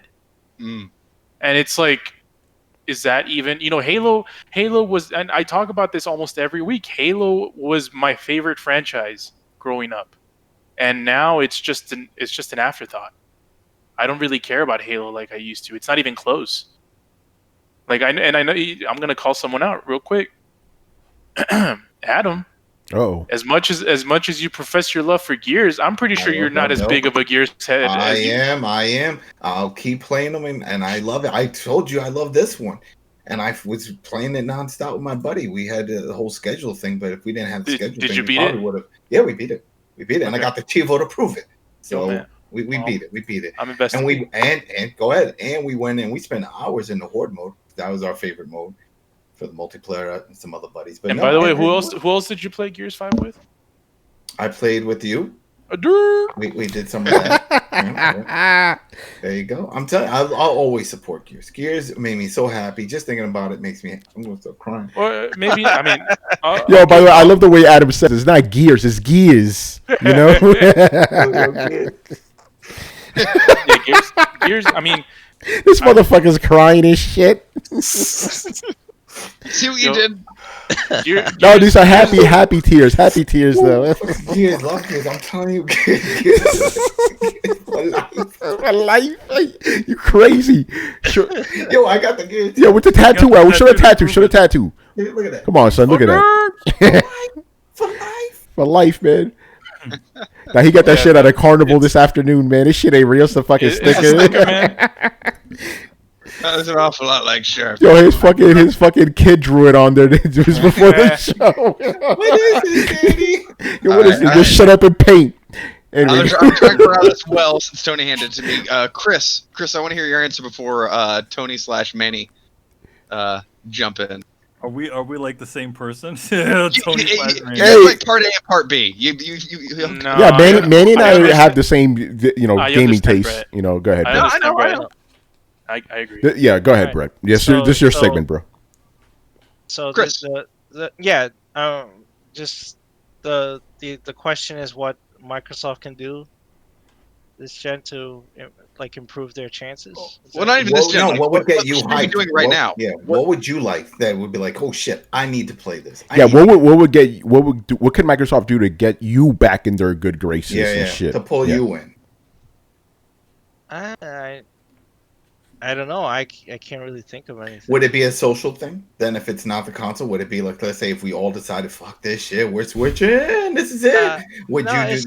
It's not even a social thing because Sony already has that wrapped up with share play and the social features on there. I don't see them improving on that, to be honest with you. And I think what Adam was talking, Chris, is more like all your buddies are playing on Xbox. If everybody here jumped on Xbox. Oh, okay. Yeah, we also were done with PlayStation. We sold it for crack money. Listen, we're all jumping on this. All right. Well, in that odd scenario, then yeah, probably because you say that odd scenario, but a lot of Xbox gamers and the numbers proved it jumped over to PS4 because of that very reason. What? So many because of they're smoking crack rock? Well, I'm sure there's some of that too, but a lot of them jumped over because their buddies already had switched. Yeah, but there's an underlying reason for that. People aren't going to just migrate from one system to the other just cause it's PlayStation's turn, let's all buy that. It's like Sony was offering something that Microsoft lacked. Microsoft dropped the ball this generation. No, it's not. It's not friends. It's games and features. And so if Microsoft came back with that, if they said, "Hey, look at these titles coming out at launch. Look at Halo Infinite and all this stuff." And if it's Jesus, it's the second coming of Master Chief. All right, I'm back, baby. It's something like that. It has to be just here's amazing something. Games. All right, here's something that anything's possible. Anything's possible with this one end because right now they're at a 50-50. When Capcom did the exclusive for Dead Rising, remember, for Xbox? Yeah. And then they came back and they did it with Street Fighter V for PlayStation. So if they say, hey, all right, who wants to pay us for Street Fighter 6? And Microsoft jumps on that bandwagon and says, all right, we'll pay you for exclusive rights for 6. Would that pull you in? I was really disappointed with Street Fighter V, to be honest with you. I don't. Wrong bait. I'm just saying, no, it's only because we saw that. That's what we saw. We saw them do the Dead Rising exclusive. People what the fuck? And then Street Fighter V came out, and we were surprised that was an exclusive also. No, and again, for a fighting game, no, it would have to be far more impressive than that. It would have to, if you said the ultimate version of Dark Souls, Dark Souls 4 is going to be the ultimate fucking version of the game. And it's exclusive to Xbox, I might have to reconsider, right? But if you said that, then you're talking different story, right? All right? What about if it's a pricing? What if it's dirt cheap? It's I don't know, $2.99, some ridiculous shit like that. It's oh boom, it's cheap. Would that pull you in just to get it? The price factor, all right, this is the next gen system, and it's cheap. I'd get it, but not day one, right? If it was cheap, then I have no rush to get it because I know okay, if that's the beginning price point, it could only go down from there. So if they're not offering me anything but this is cheaper than PS5, and then PS5 is still offering me more, then I would get a PS5 day one and go, okay, I'll wait Okay. 6 months and I'll get an Xbox. Okay, so Alright, how about is this that- one? We're gonna take it. This is the final step right here. So when Kristen does a sonogram and they find out what the baby wants. Now, if the baby wants an Xbox, would you get the Xbox to make the baby happy? No, because I'm the parent. That's right. That's right. You know, That's my you house. listen to daddy, motherfucker. That's the wrong answer. No, it's not, man. You got to put them kids in place early, son. Even in the womb, you know. Oh, Dude, Adam has kids. That's one of those.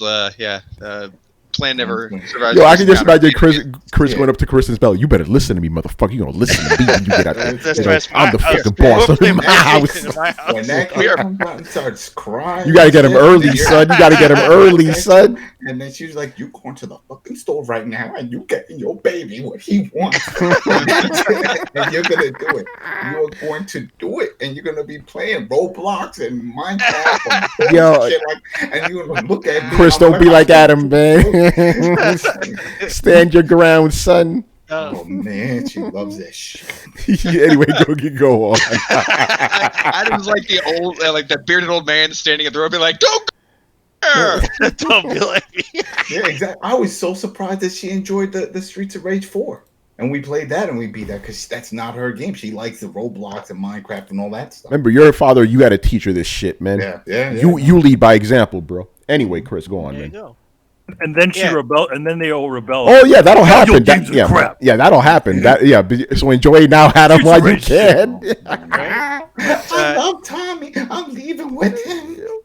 Yeah, so I mean, we've gone through all those scenarios, but other than that, I can't think of anything where I'm like, I would think the scenario would have to happen that Sony royally fucks up with this introduction of PS5. If they come out like Dan Matrick and fucking Phil Harrison come out on stage and start spewing a bunch of bullshit about PS5, and then it's not about the games, it's about features and 3D audio. But yeah, that I may be like, well, I am disappointed, guys. What the fuck is this? TV. Yo, by the way, real quick, this is Chris married a good woman, man. She says, "Nah, the baby will be classically trained on my childhood consoles." That's fucking right. That's right. That's the way right. to do it. You start on Nintendo, bitch. Yeah, No, that's I right. tried, That's I right. tried that. All right, just so I tried that. See, Remember, Christian I knows got it what's all up. back That's with how the you do it. consoles, Yeah. And you know what? My kid was like, but that doesn't look as good as the apps and games I play on the iPad. Why would I play this? And I'm like, because this is where it all began. She's like, So but that's Adam, not you just what I take want the to play. iPad and throw it out the fucking window. Yeah, you're the dad, bro. You're the dad, man. You can't be letting your kids run your house, You know man. what? But you Make know new what? ones. Think when I was You younger, kids. and then I remember my grandma had 8 tracks and other those type of thing. I didn't give 2 shits. Nah, You know, things no, don't I- carry all. No, things don't always No, carry over. I don't have kids, but I did raise nephews. At 1.5 years old, you give them an iPad, they shut the hell up for hours, man. All right. I don't have kids, but I have cats, and I think we're getting off track. Yeah, really. Anyway, listen. Tony, Yes, sir. Tony, I'd like to call on you because you're going to be directed to the point, and then Manny, I'm sure you'll help flesh out some of that and round it up. So, Tony, No love for Brian. Damn. is Brian Drunken Demon? Is he the one chilling in the cut? Yes. Hey, bro. I was wondering right that. Motherfucking You are- I could wait and let Brian go before me, man. No. Brian's PC. I'll get him at the end because he'll say something. Wait. Oh man, how you going? Damn, it's about to get real throw Holy down, shit. son. Hold on, Brett. Like, What happened? I've been in the chat for how many years now, and you never noticed? I didn't notice you were Drunken Demon. No, I didn't. Did you change that recently, or am I just that No. unobservant? Bro, you're Wait, that what? unobservant, bro. He's been drunken Wait, demon he- on Discord for fucking years, man. I did not know that. I thought he was never in it. I was looking for Dirty Okay. Pigeon. No, Dirty Pigeon is not even his handle. What are you talking? That's not even the right name. Yeah. For some reason, I was looking for Killer Pigeon. I don't. There you go, Yeah. Killer Pigeon. Yeah, no, he's drunken know demon on what? Discord, man. Dude, You know what, I Brett? did not know that. I did not Yo, know well, that. how y'all gonna hate on the Brian, one? Brian, I'm yeah. gonna unblock you right now. My bad. Here we go. I'll admit it. I'm a bad Yeah. friend. I'm sorry, Brian. You know what, Brett? I want to tell you something else that you don't can believe. Oh What's that? shit. I'm black. Black. I don't believe that. I don't believe that. He's throwing you off. We all know you're a white guy from Wisconsin. That's it. Oh my god. Yeah, I was about to say, yo, bro, you're hating on the only black guy on the fucking panel, bro. Shit. You know? Anyway, Brian, go ahead and answer the question. Yeah. Brian, give us the PC answer before we go on to. What's the question again? Jesus. Oh god. Yo, Brett, I'll do it for you. An Xbox. What can you get? No, wait, Brian has a PC. What the fuck does he need an Xbox? Well, there you go. For? The answer means you don't need an Xbox. There you go. Yeah, there's your answer. There we go. Yeah, this is gonna be succinct. Is it what would Microsoft need to do to convince you to buy into this generation and get hyped for it? Next gen. Put games that I can't get anywhere else. It's that simple. That's why I have a PS4, because I can't get those games anywhere else. So. Yeah. Okay. So first party exclusives. Cool. Easy and succinct. All right, now let's go the opposite route. Tony. All right, because I am actually kind of on Brian's thing here. It's like, I got a PC, I can just play the Xbox games on my PC, so, I don't really need it. But my real answer is, that's the real answer too, but I want to say I'm not invested enough in Xbox's ecosystem to give a shit what they do. I'm just being honest. I'm gonna play the game. I'm gonna get the games. Don't get me wrong. I'll play them on my PC, whichever games interest me. But as far as getting an Xbox, the Xbox One was one of the worst investments I've ever made. I barely played that fucking thing. Because why? Because I ended up playing most of the games on my PC. I played my 32X more than the Xbox. So I'm like, I am not gonna buy an Xbox Series X. That's just a waste of fucking money. When I got a PC that's gonna play those games even better anyway. So nope, not interested in Xbox. Fuck that shit. I'll just play the Xbox games on my PC and I'm good to go. You could count that as being part of their ecosystem. Yeah, I could. So if you want to take it that way, yeah, I'm going to be playing Xbox games. But here's the thing. No matter what, Brett, I think here's to the heart of it. No matter what, Xbox will never be the main thing for me. PlayStation will always be there just because of the history and longevity I have with them. There's nothing Xbox can do that'll convert me to be an Xbox guy. Like, okay, that's it. Sony's going to be my secondary thing now. I'm going to focus primarily on Xbox. I'm going to get achievements, all this other shit. It'll always be a secondary thing. By the way, and I'm using the word secondary on purpose because Nintendo will always be a tertiary thing, behind Microsoft. I barely play that shit. Went out of business. If they went out of business. Wait, what happened? If Sony went out of business. Yeah, then Microsoft goes up the queue. Yeah, because remember, they're secondary, right? So if the first guy's, it's like the president, right? You get president, it's like that. You got vice president, right? So Microsoft is the vice president of. Oh my God, Nancy Pelosi's Nintendo. That's a horrible fucking image. So, even if Sony came out and went with the whole TV thing, and did exactly what Microsoft did last generation, you'd still be on board just because of the history. Ooh, I doubt they're gonna do that though. But listen, I'm gonna go with it. I'm gonna go with it. I'd be fucking with Microsoft then. Fuck that shit. I want games, baby. That's what I want. They're not gonna do. But I can safely say, because I know Sony's not gonna do that shit. But no, you gotta get. If Sony posts some bullshit where it's like, we're not gonna be doing games. Games are just gonna be a lifestyle thing. We're gonna be doing some other shit now. Then I'll be like, really Microsoft, what's up? I thought your number 2 would have been PC, and not Microsoft. But it is the same thing, though. No, it's not, because those games you still have to sign in and you still have to get a subscription, do all that stuff, as opposed to just being a PC gamer. You don't need that. You can play all these third-party games through Epic. You know what, Adam? I think you're right, sir. Brett, that's my answer. My secondary would actually be PC then. Yo, Tony. Yo, what up? Okay. I just imagine Sony fucking up in every possible way. TV, get a second job, sell processor, and then Tony, like the next day, his fucking Twitter icon has a fucking Scorpio logo on it. Yeah. Think about it like this, Brett. I didn't even support Sony when they're selling PS3 for $600. I'm like, get the fuck out of here. I'm not paying that for a console. Bullshitting. That's why I thought it's like, I know you got a line. Yeah, I do have a line. Yeah, 500 is my line. Like above that, no, I'm not fucking with you. No, but Adam's actually correct. I didn't think about that. PC would actually be my next platform. And as a matter of fact, this is the controversial thing I forgot to say on Thursday. I think next gen. I think primarily I'm going to be more of a PC gamer than a PlayStation gamer, and here's why. What games do I primarily play out of everything? And this goes for everybody here. You play third parties the most. I'm going to be playing third parties on my PC, man. But that's your JOWB. What happened? That's part of your JOWB, your job. No, but it's been my job for 5 years, and what have I been playing? PlayStation, bruh. You know? Yeah, but now you have to do the reviews and stuff from the PC standpoint. So I just Yeah. assumed that would be your number one right Yeah, now. no, I know you're right about that in that sense, but it's like especially after seeing Unreal shit, seeing what's coming down, I'm like, I think I'm gonna be a primarily PC gamer now because I want games that look like that, you know. Do you get Xbox Live on PC?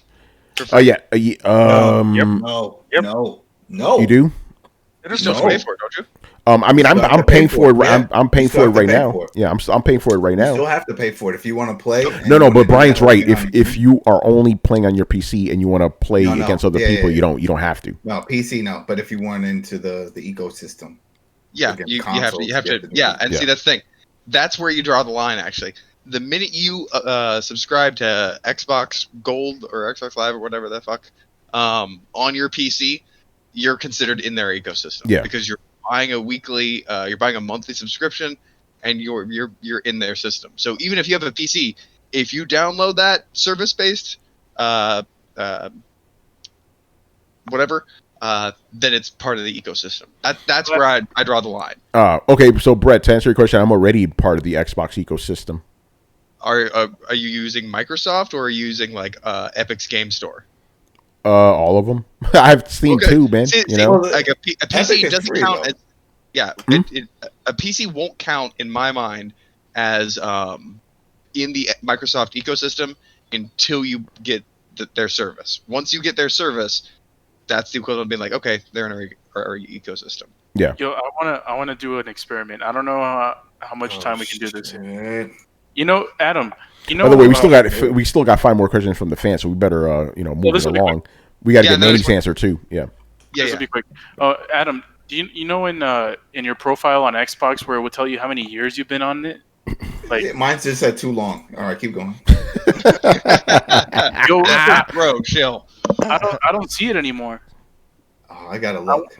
I wanted to do a comparison with all of us to see who has the most years in service. Years. On the ecosystem. Because mine's is from the first Xbox. I've had 2001. Xbox Live Gold or the equivalent of that since without stopping, no joke, since 2003. 2003. Wow. 2004. Yeah, mine too. I've never went a year without it. It's always. And I remember when I got PlayStation Plus, when they launched it, that's when I joined up on that because they were talking about the games. I was like, oh well, I'll start building the games and getting that whole. Yeah, my PlayStation Plus has been unbroken since it launched. But that was right after the big hack. That was the whole thing when PlayStation 3 had that big hack, and then they were like, they have to do something to bring back, the big races, and they were like, oh, PlayStation. I remember when was it E3, and they were like, oh, look under your chair or some shit. Everybody here was going to get Plus for a year or some shit. Yeah.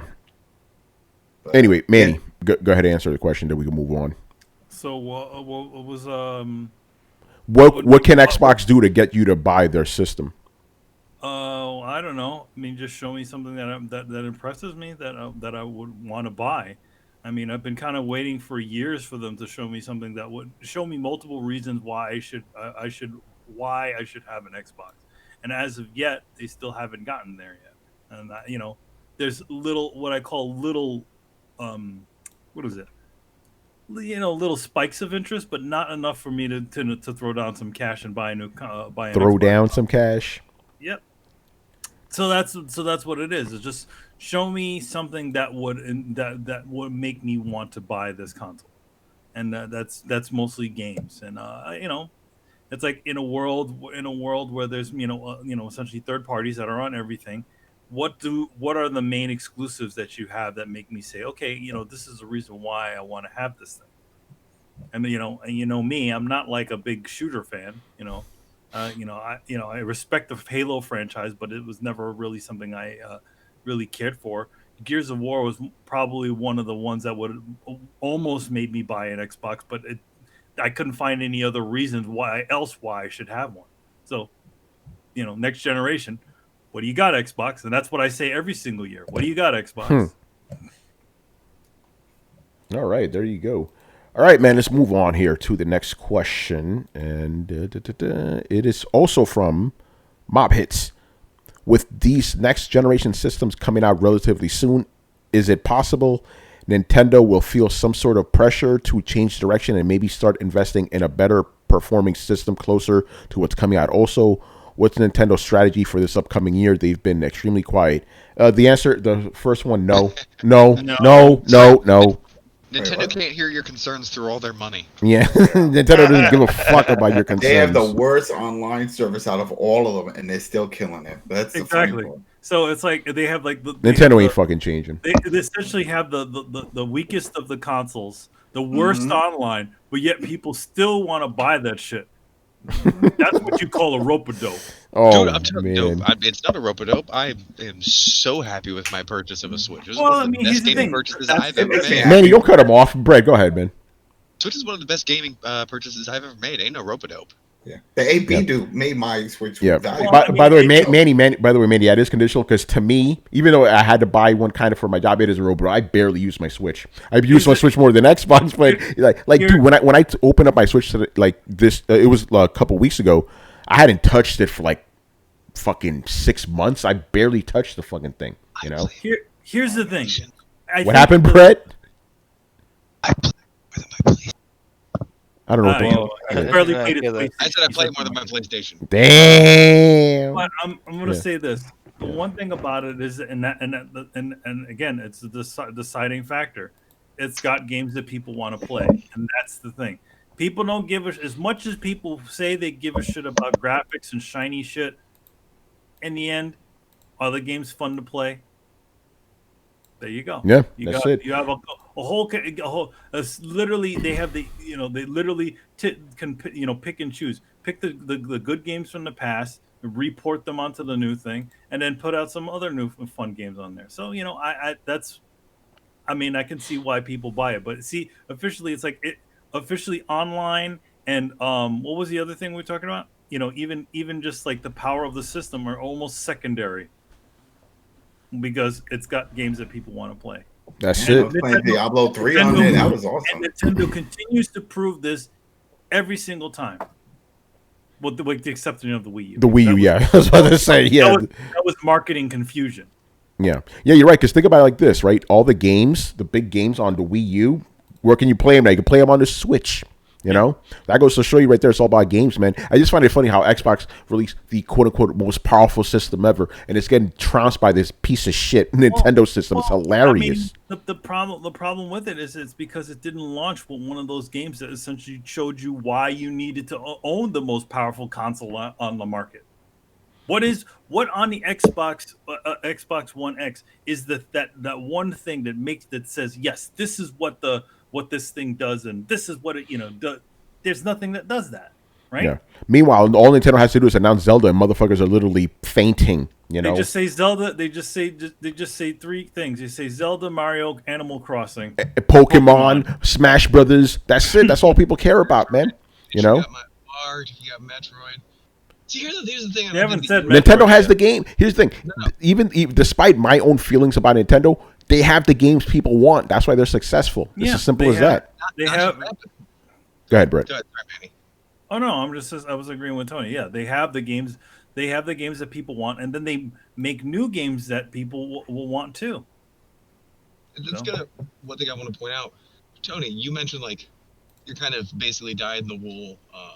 Sony, unless they do something really fuck up, then you're gonna roll with them.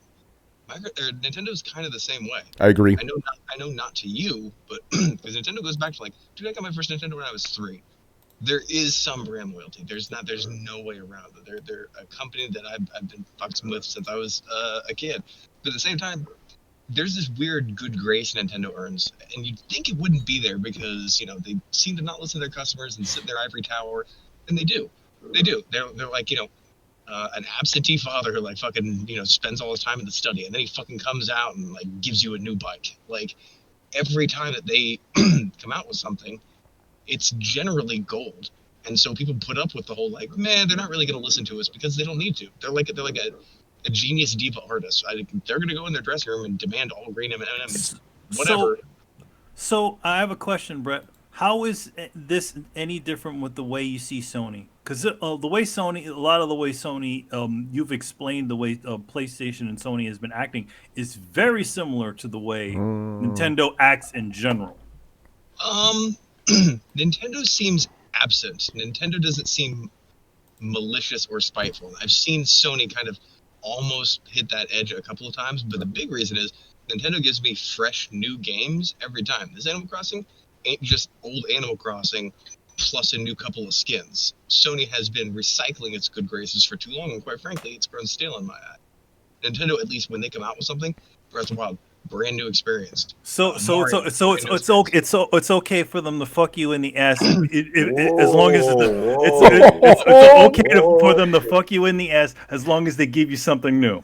Save that for Throwdown After Hours. Yo, how have they been fucking me in the ass? They've done nothing but deliver awesome games at a reasonable price. This is assuming fucking in the ass is a bad thing. What the fuck? Did we already get to Black Metal Gamers? Yo, did we get to this question? Jesus Christ, people! I told you After Hours. Oh. Yeah, I think the big thing is like, first of all, yeah, like I said, Nintendo is absentee. That's not necessarily a good thing, but it's not harsh and it's not the old switcheroo. Like Sony's been giving me the same fucking games over and over again. They've told me to get a second job. Nintendo never told me to get a fucking second job. They just said nothing. Yeah. They just put it out there and said this and didn't say nothing and said, "Hey, you be happy with it and you like it." That's what they said. Oh, they said this is what we got. Take it or leave it. Do you guys want to know the definitive Xbox rankings for people who invest into their ecosystem? For people who what? People who invest into their ecosystem and are invested into their ecosystem. Sure, I guess. Go for it. All right, in last place, it's Emilio Lopez, who's never been invested into their ecosystem. Second to last place is Brian. I don't know his gamer tag. Third to last place is Brett, who's currently not subscribed to Xbox Live Gold. Damn, son. Whoa. And then after Brett, ironically enough, is Tony, who's 2 years in a row, man, Xbox Live Gold member. Hey, that's because I keep forgetting about it, man. Yeah, your Xbox subscription is like a Netflix subscription. You just leave it there. Yeah, and then every time I see the emails like, "Hey, Microsoft took $10," I'm like, "Should I get rid of it?" I don't want to go through all that, and then I just leave it. In third place is Mr. Chris Seeley, who has put in 11 solid years. Damn. Into Microsoft's ecosystem. So shout out to Chris. All right. So first and second is me and Adam. Well, who's first though? Ooh. Adam. It's got to be Adam. It's got to be me. Adam's got to be first. Okay, in second place is Was it drum roll? Citizen. What? With 13 years invested into the Xbox Live ecosystem. How is that possible? I got it when they first started. And first place, I mean, maybe you changed gamer tags or something, but Citizen. I did change gamer.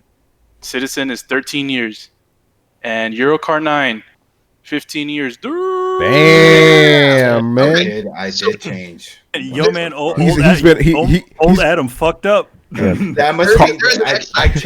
I changed when the 360 came out. Carlos was on Xbox before his nuts dropped, son. Years literally. Really? Like before puberty? Damn, son. Yeah. Now, if we're talking about that, like I want to also throw in there, like I think this is something we don't talk about enough. Like, and maybe I'm just old headed and I'm looking at this the wrong way. This generation has been the exception for Microsoft. This has been literally the worst, most mismanaged generation I have ever seen Microsoft do. So like I'm taking it as their whole thing. Like, look, the Wii U fucked up. I still came back to Nintendo. They just gave me a quality product. And like I said, Microsoft shot themselves in the foot. Like, what are you gonna do? Take Kinect off the thing and then not release it? That would have been the worst decision ever. Like, I'm looking forward to see what Microsoft is doing because I feel that this is the first time the field has been leveled. I take this last generation as an exception. I don't know if anybody else does. I don't. I don't. I think this generation was a course correction. I think that's because last generation was the weird one where Microsoft was the winner most of the time, and this generation went back to the way it's been since 1995. PlayStation is the number one system. So we went back to normal. That's how I see it. Dude, like Microsoft is barely a player at this point. They are further down the ladder than they have ever been. At least it was a healthy competition before. They were third place the last time. Well, think about it like this: the only time Microsoft was really competitive was Xbox 360. With the Xbox, they couldn't fucking touch PS2 at all. They were. Why they had such a short lifespan. Yeah, they barely touched it. So so last generation was the only exception. Microsoft never on top. Yeah, the Xbox was only really viable for like 4-5 years. That's it. I still loved that thing. Oh yeah, I'm not knocking the Xbox. I'm just saying that was not top of the food chain. That was PlayStation 2. Nobody could top that shit. Because I remember I had to get the PS2 was the Wii of its era. It also had a significant lead because remember PS2 launched to compete with the Dreamcast. It launched after Dreamcast. Yeah, but it was competing with the Dreamcast. It was before. They didn't come out at the same time as Xbox. No, Xbox was a year after PlayStation 2. PlayStation 2, 2000. Yeah. Xbox they had a significant lead to. Although let's just be honest, PS2 was not in competition with Dreamcast. It killed Dreamcast right on the spot the instant it dropped. That's what I'm saying. It killed Dreamcast, and then Microsoft came in late to the party, thinking that they could break in. I don't think they did a bad job, but they were a year behind, and we've seen through history what a year lead on another console will do. Oh yeah, that's for damn sure. Look at the 360. Yeah. So. Yeah. All right. Okay. Yeah, let's move on, man. Next question. Hold on. Do I even have the shit right? I think I do. Is it? Yes. Damien. His first question is also by Nintendo. Has the launch of the Nintendo Switch Lite ended the debate over whether the Switch is a handheld or a console? If it is a full-on handheld, does that mean it should not be compared to a full console because handhelds occupy their own space? It's interesting. Well, here's the thing. The Switch Lite didn't supplement the Switch. The regular Switch is still being sold. Yeah, but he's saying that the fact that you can just get it alone and it plays the same games. So. Aren't there some concessions though? Like the Switch Lite can't do like the rotations or something like that. Well, you can't do 1080p output. You can't detach the Joy-Cons either. That's only like a handful of games that really require that. What about the rotoscoping? Does that shit work? The gyroscope, I mean, the gyroscope. I thought that didn't work. Like you know how you could cheat on the that one puzzle in Zelda and shit. I thought you couldn't do that in the Switch Lite. No. I mean, from what I understand, it's just the detachable. Anything that requires you to detach and shake and do those type of things. But most games have an option to adjust that. I know with Mario Odyssey, I didn't like detaching, so I just went through the settings and I changed it where I could just, press a button instead of having to do the shaking. Yeah, because I cheated with some of those levels, boy. It was like, oh shit, I could do the. Hey, by the way, Chris, from those financials, did it say it said the Switch Lite numbers? Did it, or did it lump them all together? For a lifetime, it lumped them all together. But let's see. Because I'm curious to see. Yeah. Oh, here, Switch Lite lifetime sales 6.19 million. Okay, compared to 55 million, so it didn't supplement anything, Yeah. So no, I don't think it ended the debate, Damien. Although the debate was still rage, obviously. And what was the other part of the question? Is it? I guess is it fair to compare the Switch to a console? Yeah, because Nintendo keeps calling it a console, so I'm gonna do that. But I understand why you would want to call it something else. By the way, going back to the previous, think about it. Think about it. Let's say if it didn't have the ability to detach, and that was not a case, and you had to play it just standard console way. There's no way it would be selling the units that it's selling right now. Because it would be completely inferior to the other ones. Yeah.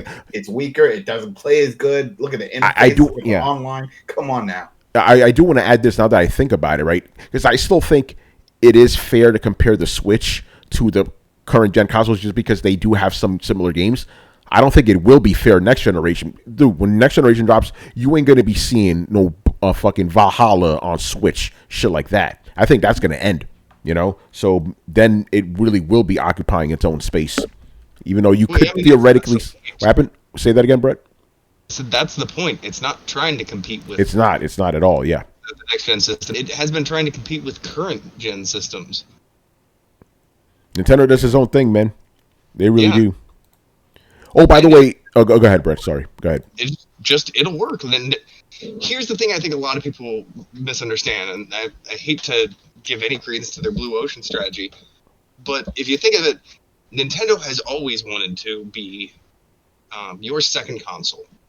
It's been that way since the fucking GameCube, man. Like, they haven't tried to be a heavy hitter since the N64.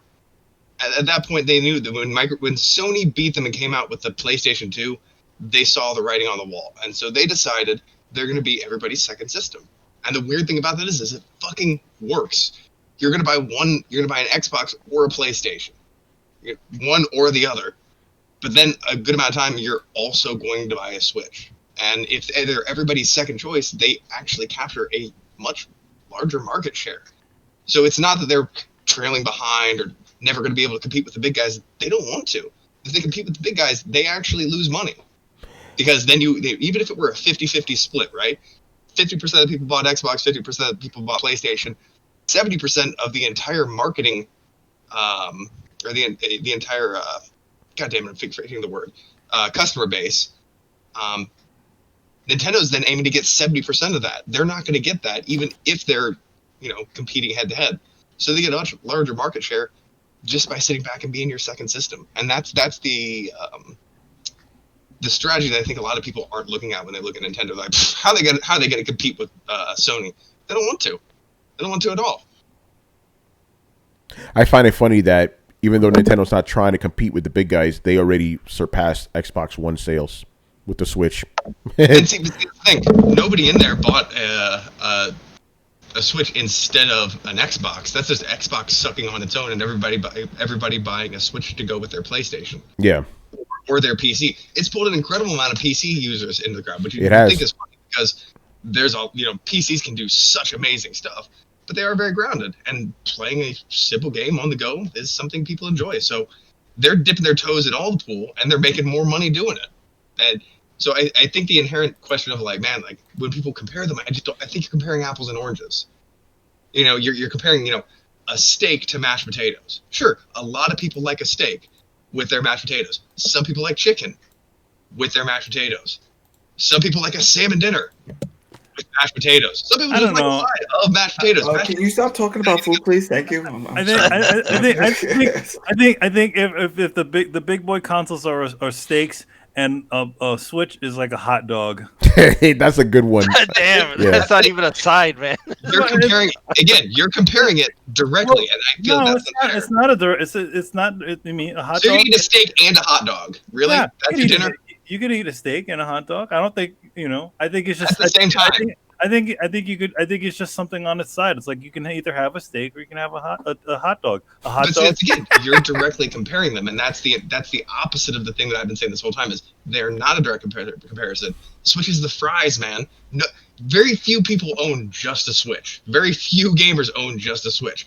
They play on their PC or they play on their PlayStation or they play on their Xbox. You can have steak and a hot dog.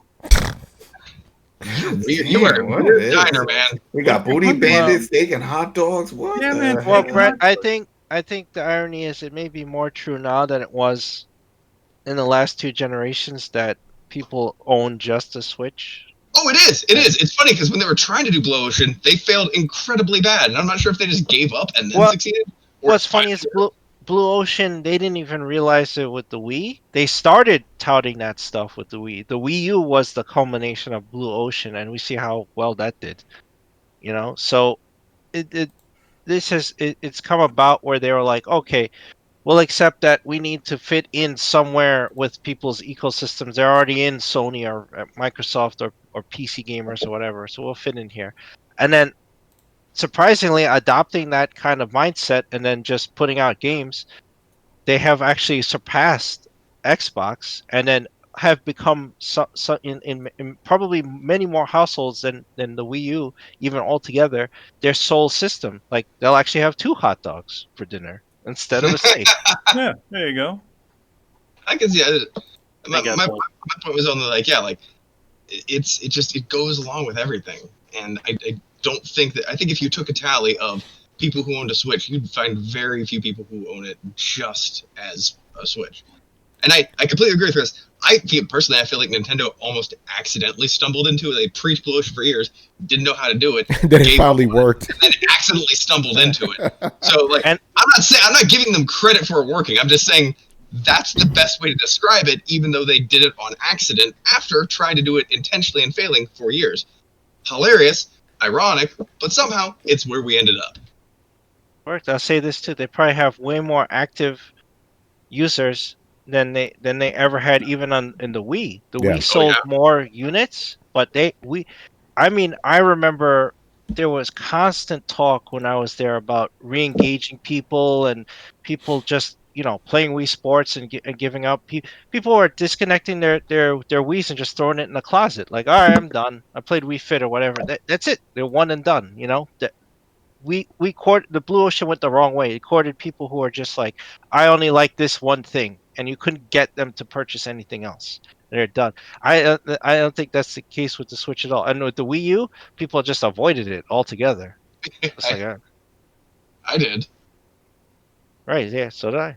So having been at Nintendo that time, at the time where they were really preaching the Blue Ocean, would you agree that they just accidentally kind of stumbled into it?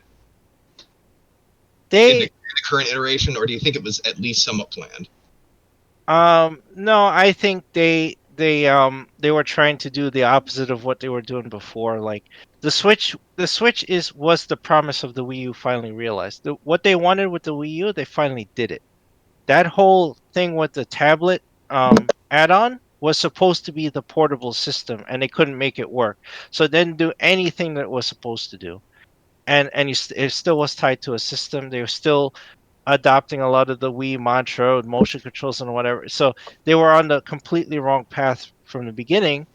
And also they're like, oh, we need more evergreen tiles like Wii Fit. Well, that was a mistake in the beginning, because when you make an evergreen tile like that, you only pull in a customer once, right? You're like, oh, we'll get older female gamers. They're not gamers. They're just buying the one game and they're done. They're disengaged completely. So, and then there was brand confusion up the wazoo, which they couldn't mitigate, where people didn't know that the Wii and Wii U were completely different systems. So they shot themselves in the foot at launch for that, and they couldn't recover. So there was many things wrong there. With the Switch, they kind of adopted this more. Okay, this is everything we wanted realized. You have the motion controls, but it's not a main feature of the game. You have the portability. You pick up the system, you take it wherever you want. It doesn't need a main base console. It's independent. It has a nice, great user interface. It has all the social features they wanted. They toned it down a little. People miss the not Nintendo Land. I forgot what they called the social thing they had on the Wii U, but a lot of people missed that. But it does what everyone wants, and it's simple. It's effective. It was and they weren't like kind of reaping their legacy too hard. They were making new things like Breath of the Wild and whatever. So where they reaped it a little with the classic systems, where they're just like, hey, nostalgia sells, so we just do this. But with the Switch itself, they went in the opposite direction, and it worked way better. Like with the Wii U, they were too full of themselves, and it failed because people didn't want emotion controls were not selling anymore, and they were still selling off that. Yeah. All right, man. Let's move on. Next question. It is Damien. Next question is, with 90% of Sony first-party games using the same formula, third-person, over-the-shoulder, story-driven, is 60 frames per second really that important for a Sony console since they aren't big on shooters? Interesting question. It might lead The to Last new of Us games. remastered with 60 frames, and it would look too fast. Yeah, it looks That looked weird in a lot awkward. of games. Yeah, it should not be. I hate to sound like a console gamer, but like, ooh, it's 60 frames, it looks good, but sometimes it does, and sometimes it doesn't. No, I'm with you. I'm with you on this one. I think all the kind of artisty. I was gonna make up a word. The artists here kind of understand. Basically, movies, right? generally run at 24 frames a second, right?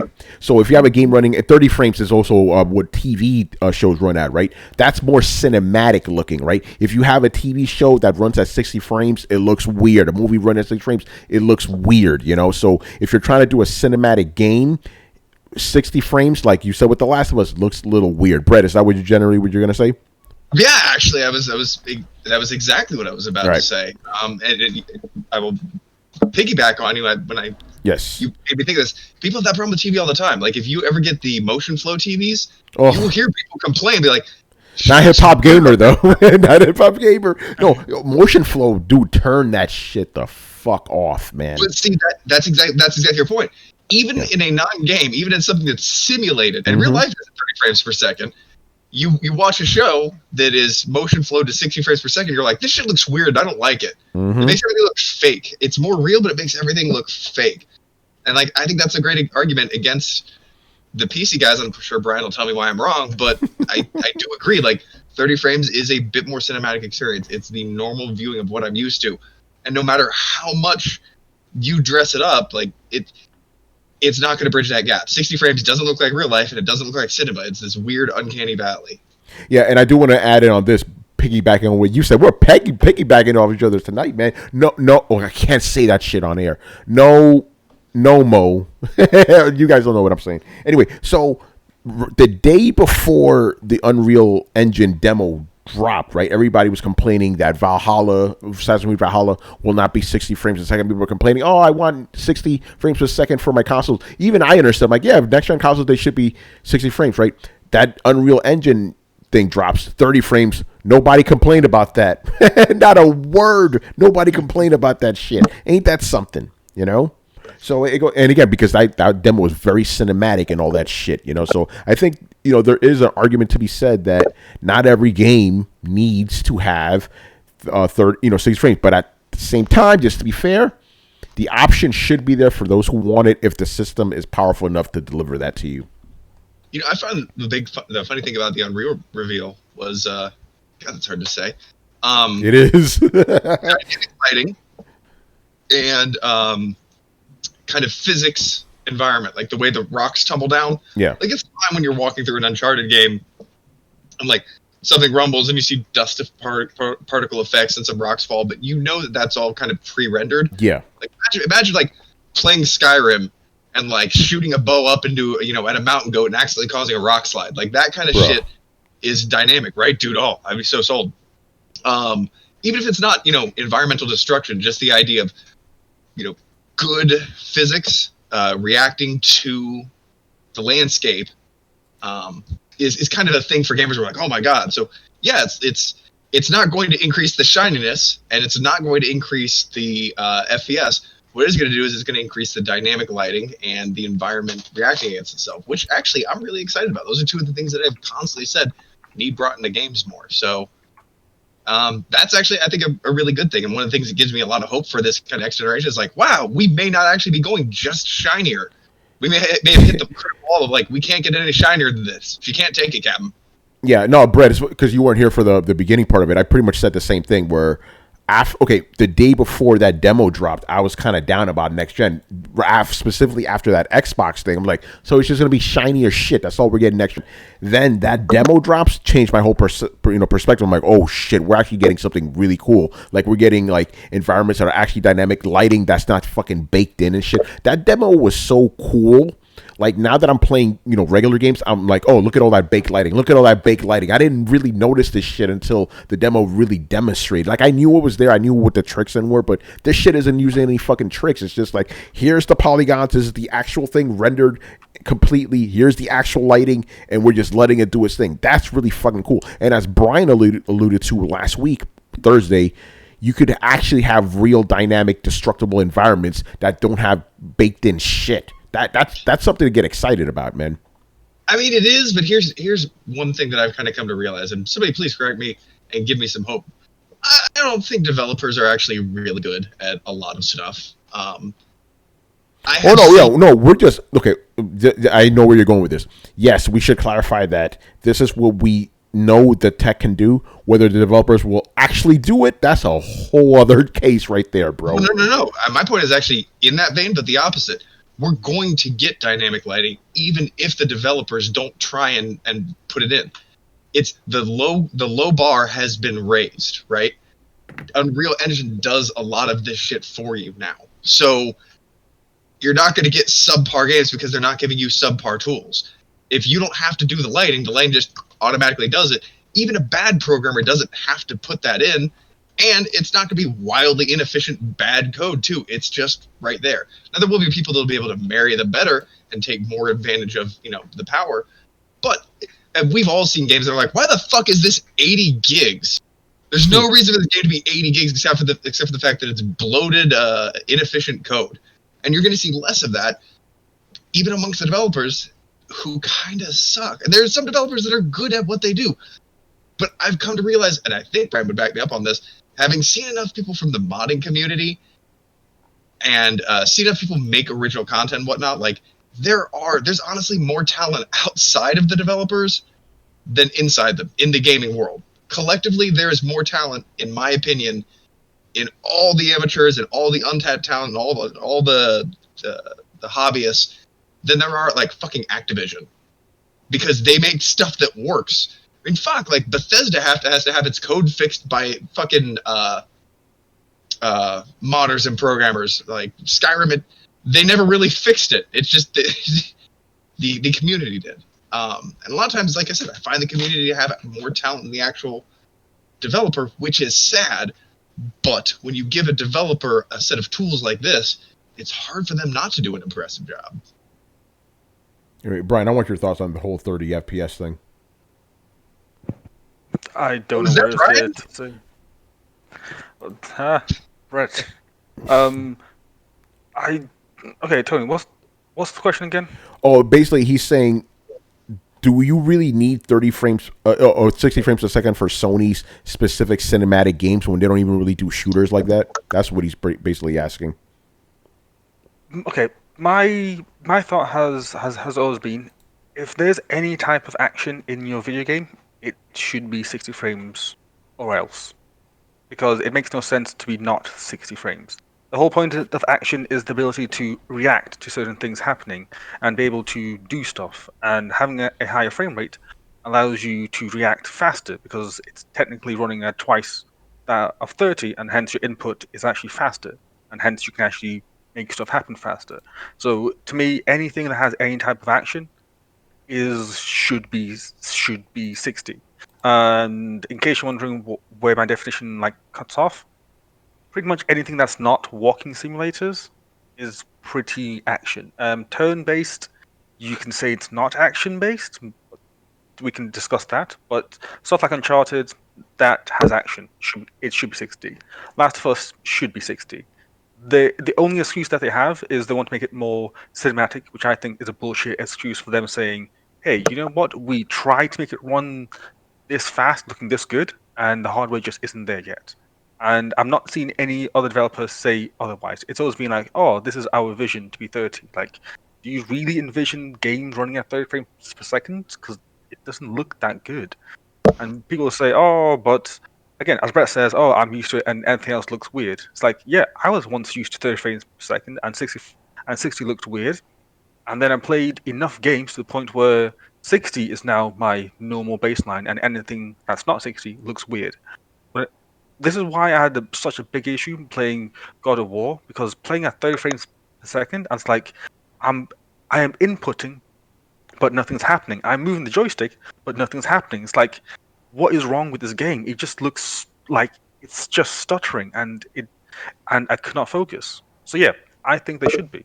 Like there is no disadvantage games being at 60 apart from it's more resource intensive. And to that I say, hey, you're the game developer, you're the guys that told Mark Cerny what you want. That's your problem now, not my problem.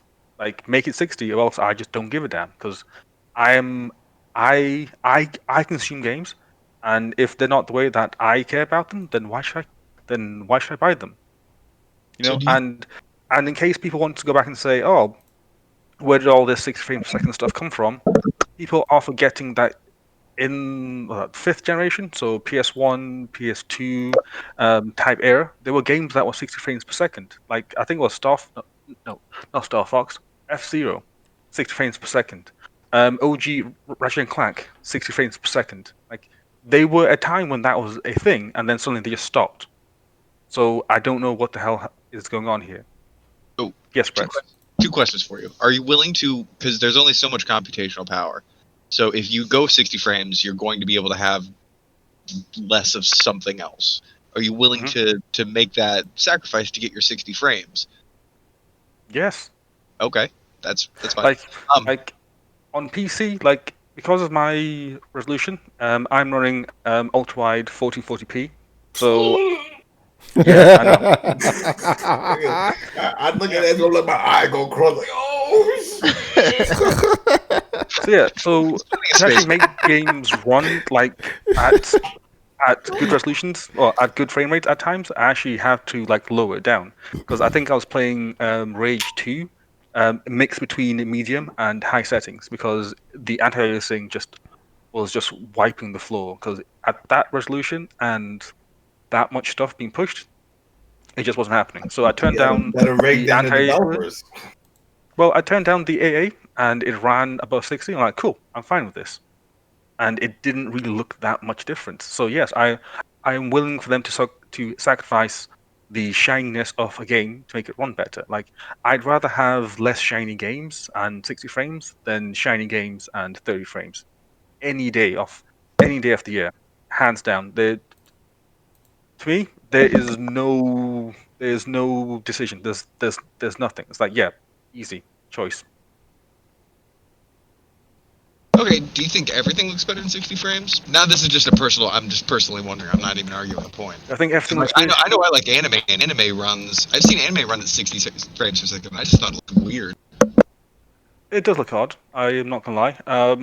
I think games look better at 6 frames per second. Anime, I've not seen enough to say otherwise, and TV, I've not seen enough, or TV and films, not seen enough to say otherwise. Oh, dude. Whereas with games, I have seen enough. I turn that shit off.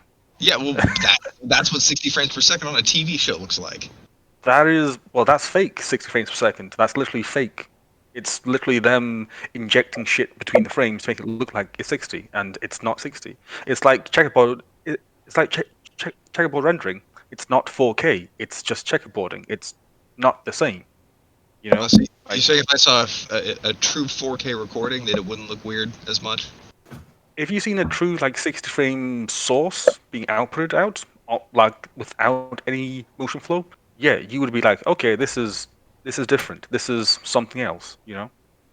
Like all this motion flow stuff, all that does is simply just inject stuff between and try to guess where the pixels will be to try and give you the illusion of stuff moving.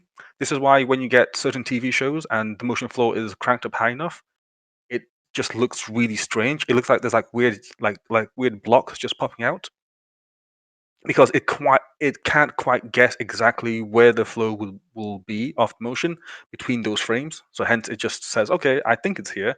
And then when you see it in action, it's like your brain's like, wait, how do you get from point A to point C? Sorry, from point A to point F, and the midpoint is point E. Like E is close to F, not in the middle of A and F. Makes no sense. Your brain instinctively just like, that's not right, something's off. And that's probably why you think it looks weird. Oh, Brian, to answer your question, Death Before Dawn says HD is what caused games to go from 60 to 30 because all the power and rendering and all the shit they had to do. Could be. I think so because think about it. We had 60 frames a second even Super Nintendo era. Yeah.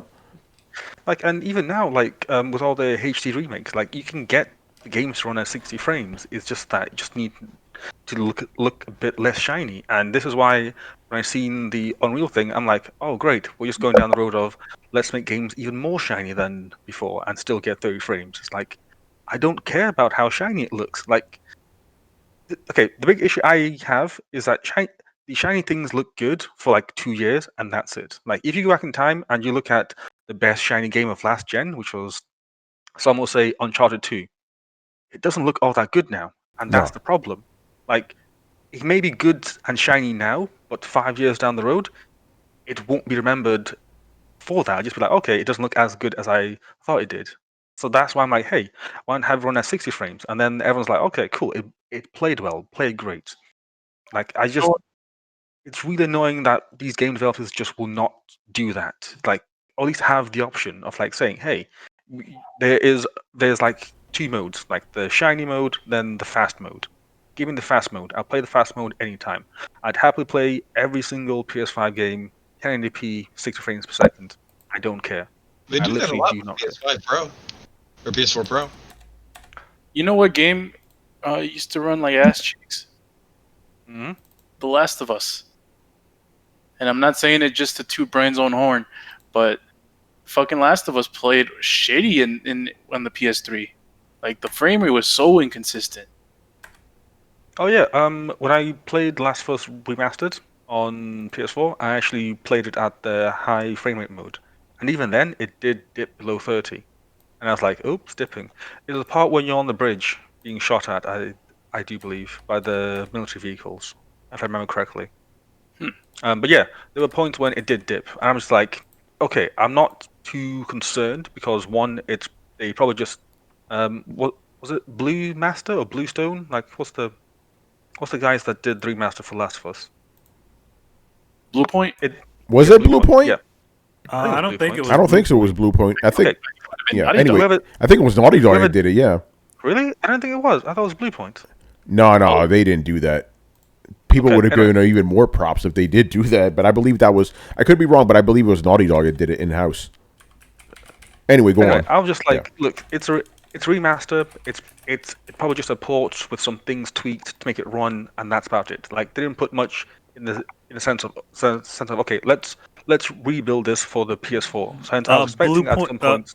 Just to chime in, Blue Point actually did do the Uncharted collection. Uncharted. We were talking about The Last of Us. Last of Us. Last of Us. Oh, Last of Us. I'll look into Last of Us. Yeah. Okay. Yeah, That's so cool hence to I was- know, though. That's cool to know, though. Go I ahead. wasn't expecting them to like remake it from the ground up for the PS4. I was just expecting them to say, okay, cool, let's take the PS3 version, put it on the PS4, make sure that it runs well, and call it a day. That's fine. I'm not expecting them to rebuild. Okay, so hence I was expecting it to be like, okay, it's going to be a perfect port day one. No. They didn't do Sorry. They didn't do Last of Us. Okay. Last of Us. I think Naughty Dog did that one. Yeah. I would rather have a game run at 60 frames any day than not 60 frames because it just like when you play something at 60 frames, it looks and feels so much better. Like this is why, for some odd reason, I still enjoy the Call of Duty games because they're actually one of the few games that actually run at 60 frames even on base hardware. Because in their mind, they're like, cool, let's make it run at this cool frame rate. It looks half decent at times, and people are fine with that. So why not everything else? Like I don't really care about the game wanting to stop and say, hey, let's look at this like statue for half an hour. It's like, no, like give me a game where I can play stuff. To me, the gameplay will always be better or more important than the graphics every single time. So why won't they focus on that? This is why when I see people talk about the Unreal 5 thing, I'm just like, no one's talking about the gameplay. No one's talking about the performance of the whole thing. Everyone's just stuck on the fact that, hey, this looks really good. And it's like, yes, it does. But what else is there? Like, they didn't talk about, okay, like, because the engine does all this stuff, we now have more resources for this other thing. They didn't say any of that. That's why I was not fully impressed by it. Yeah, we got to remember, graphics are easier to sell. That's what it is. Definitely, but then they had like an hour talking to Jeff Keighley, where Jeff Keighley was just poking at them, and he wanted them to say that PS5 was better. Jeff, I see your questions there. Like he has like 3 questions in a row where he was asking them to say that the PS5 is better than the Xbox. Like that's how he was phrasing it.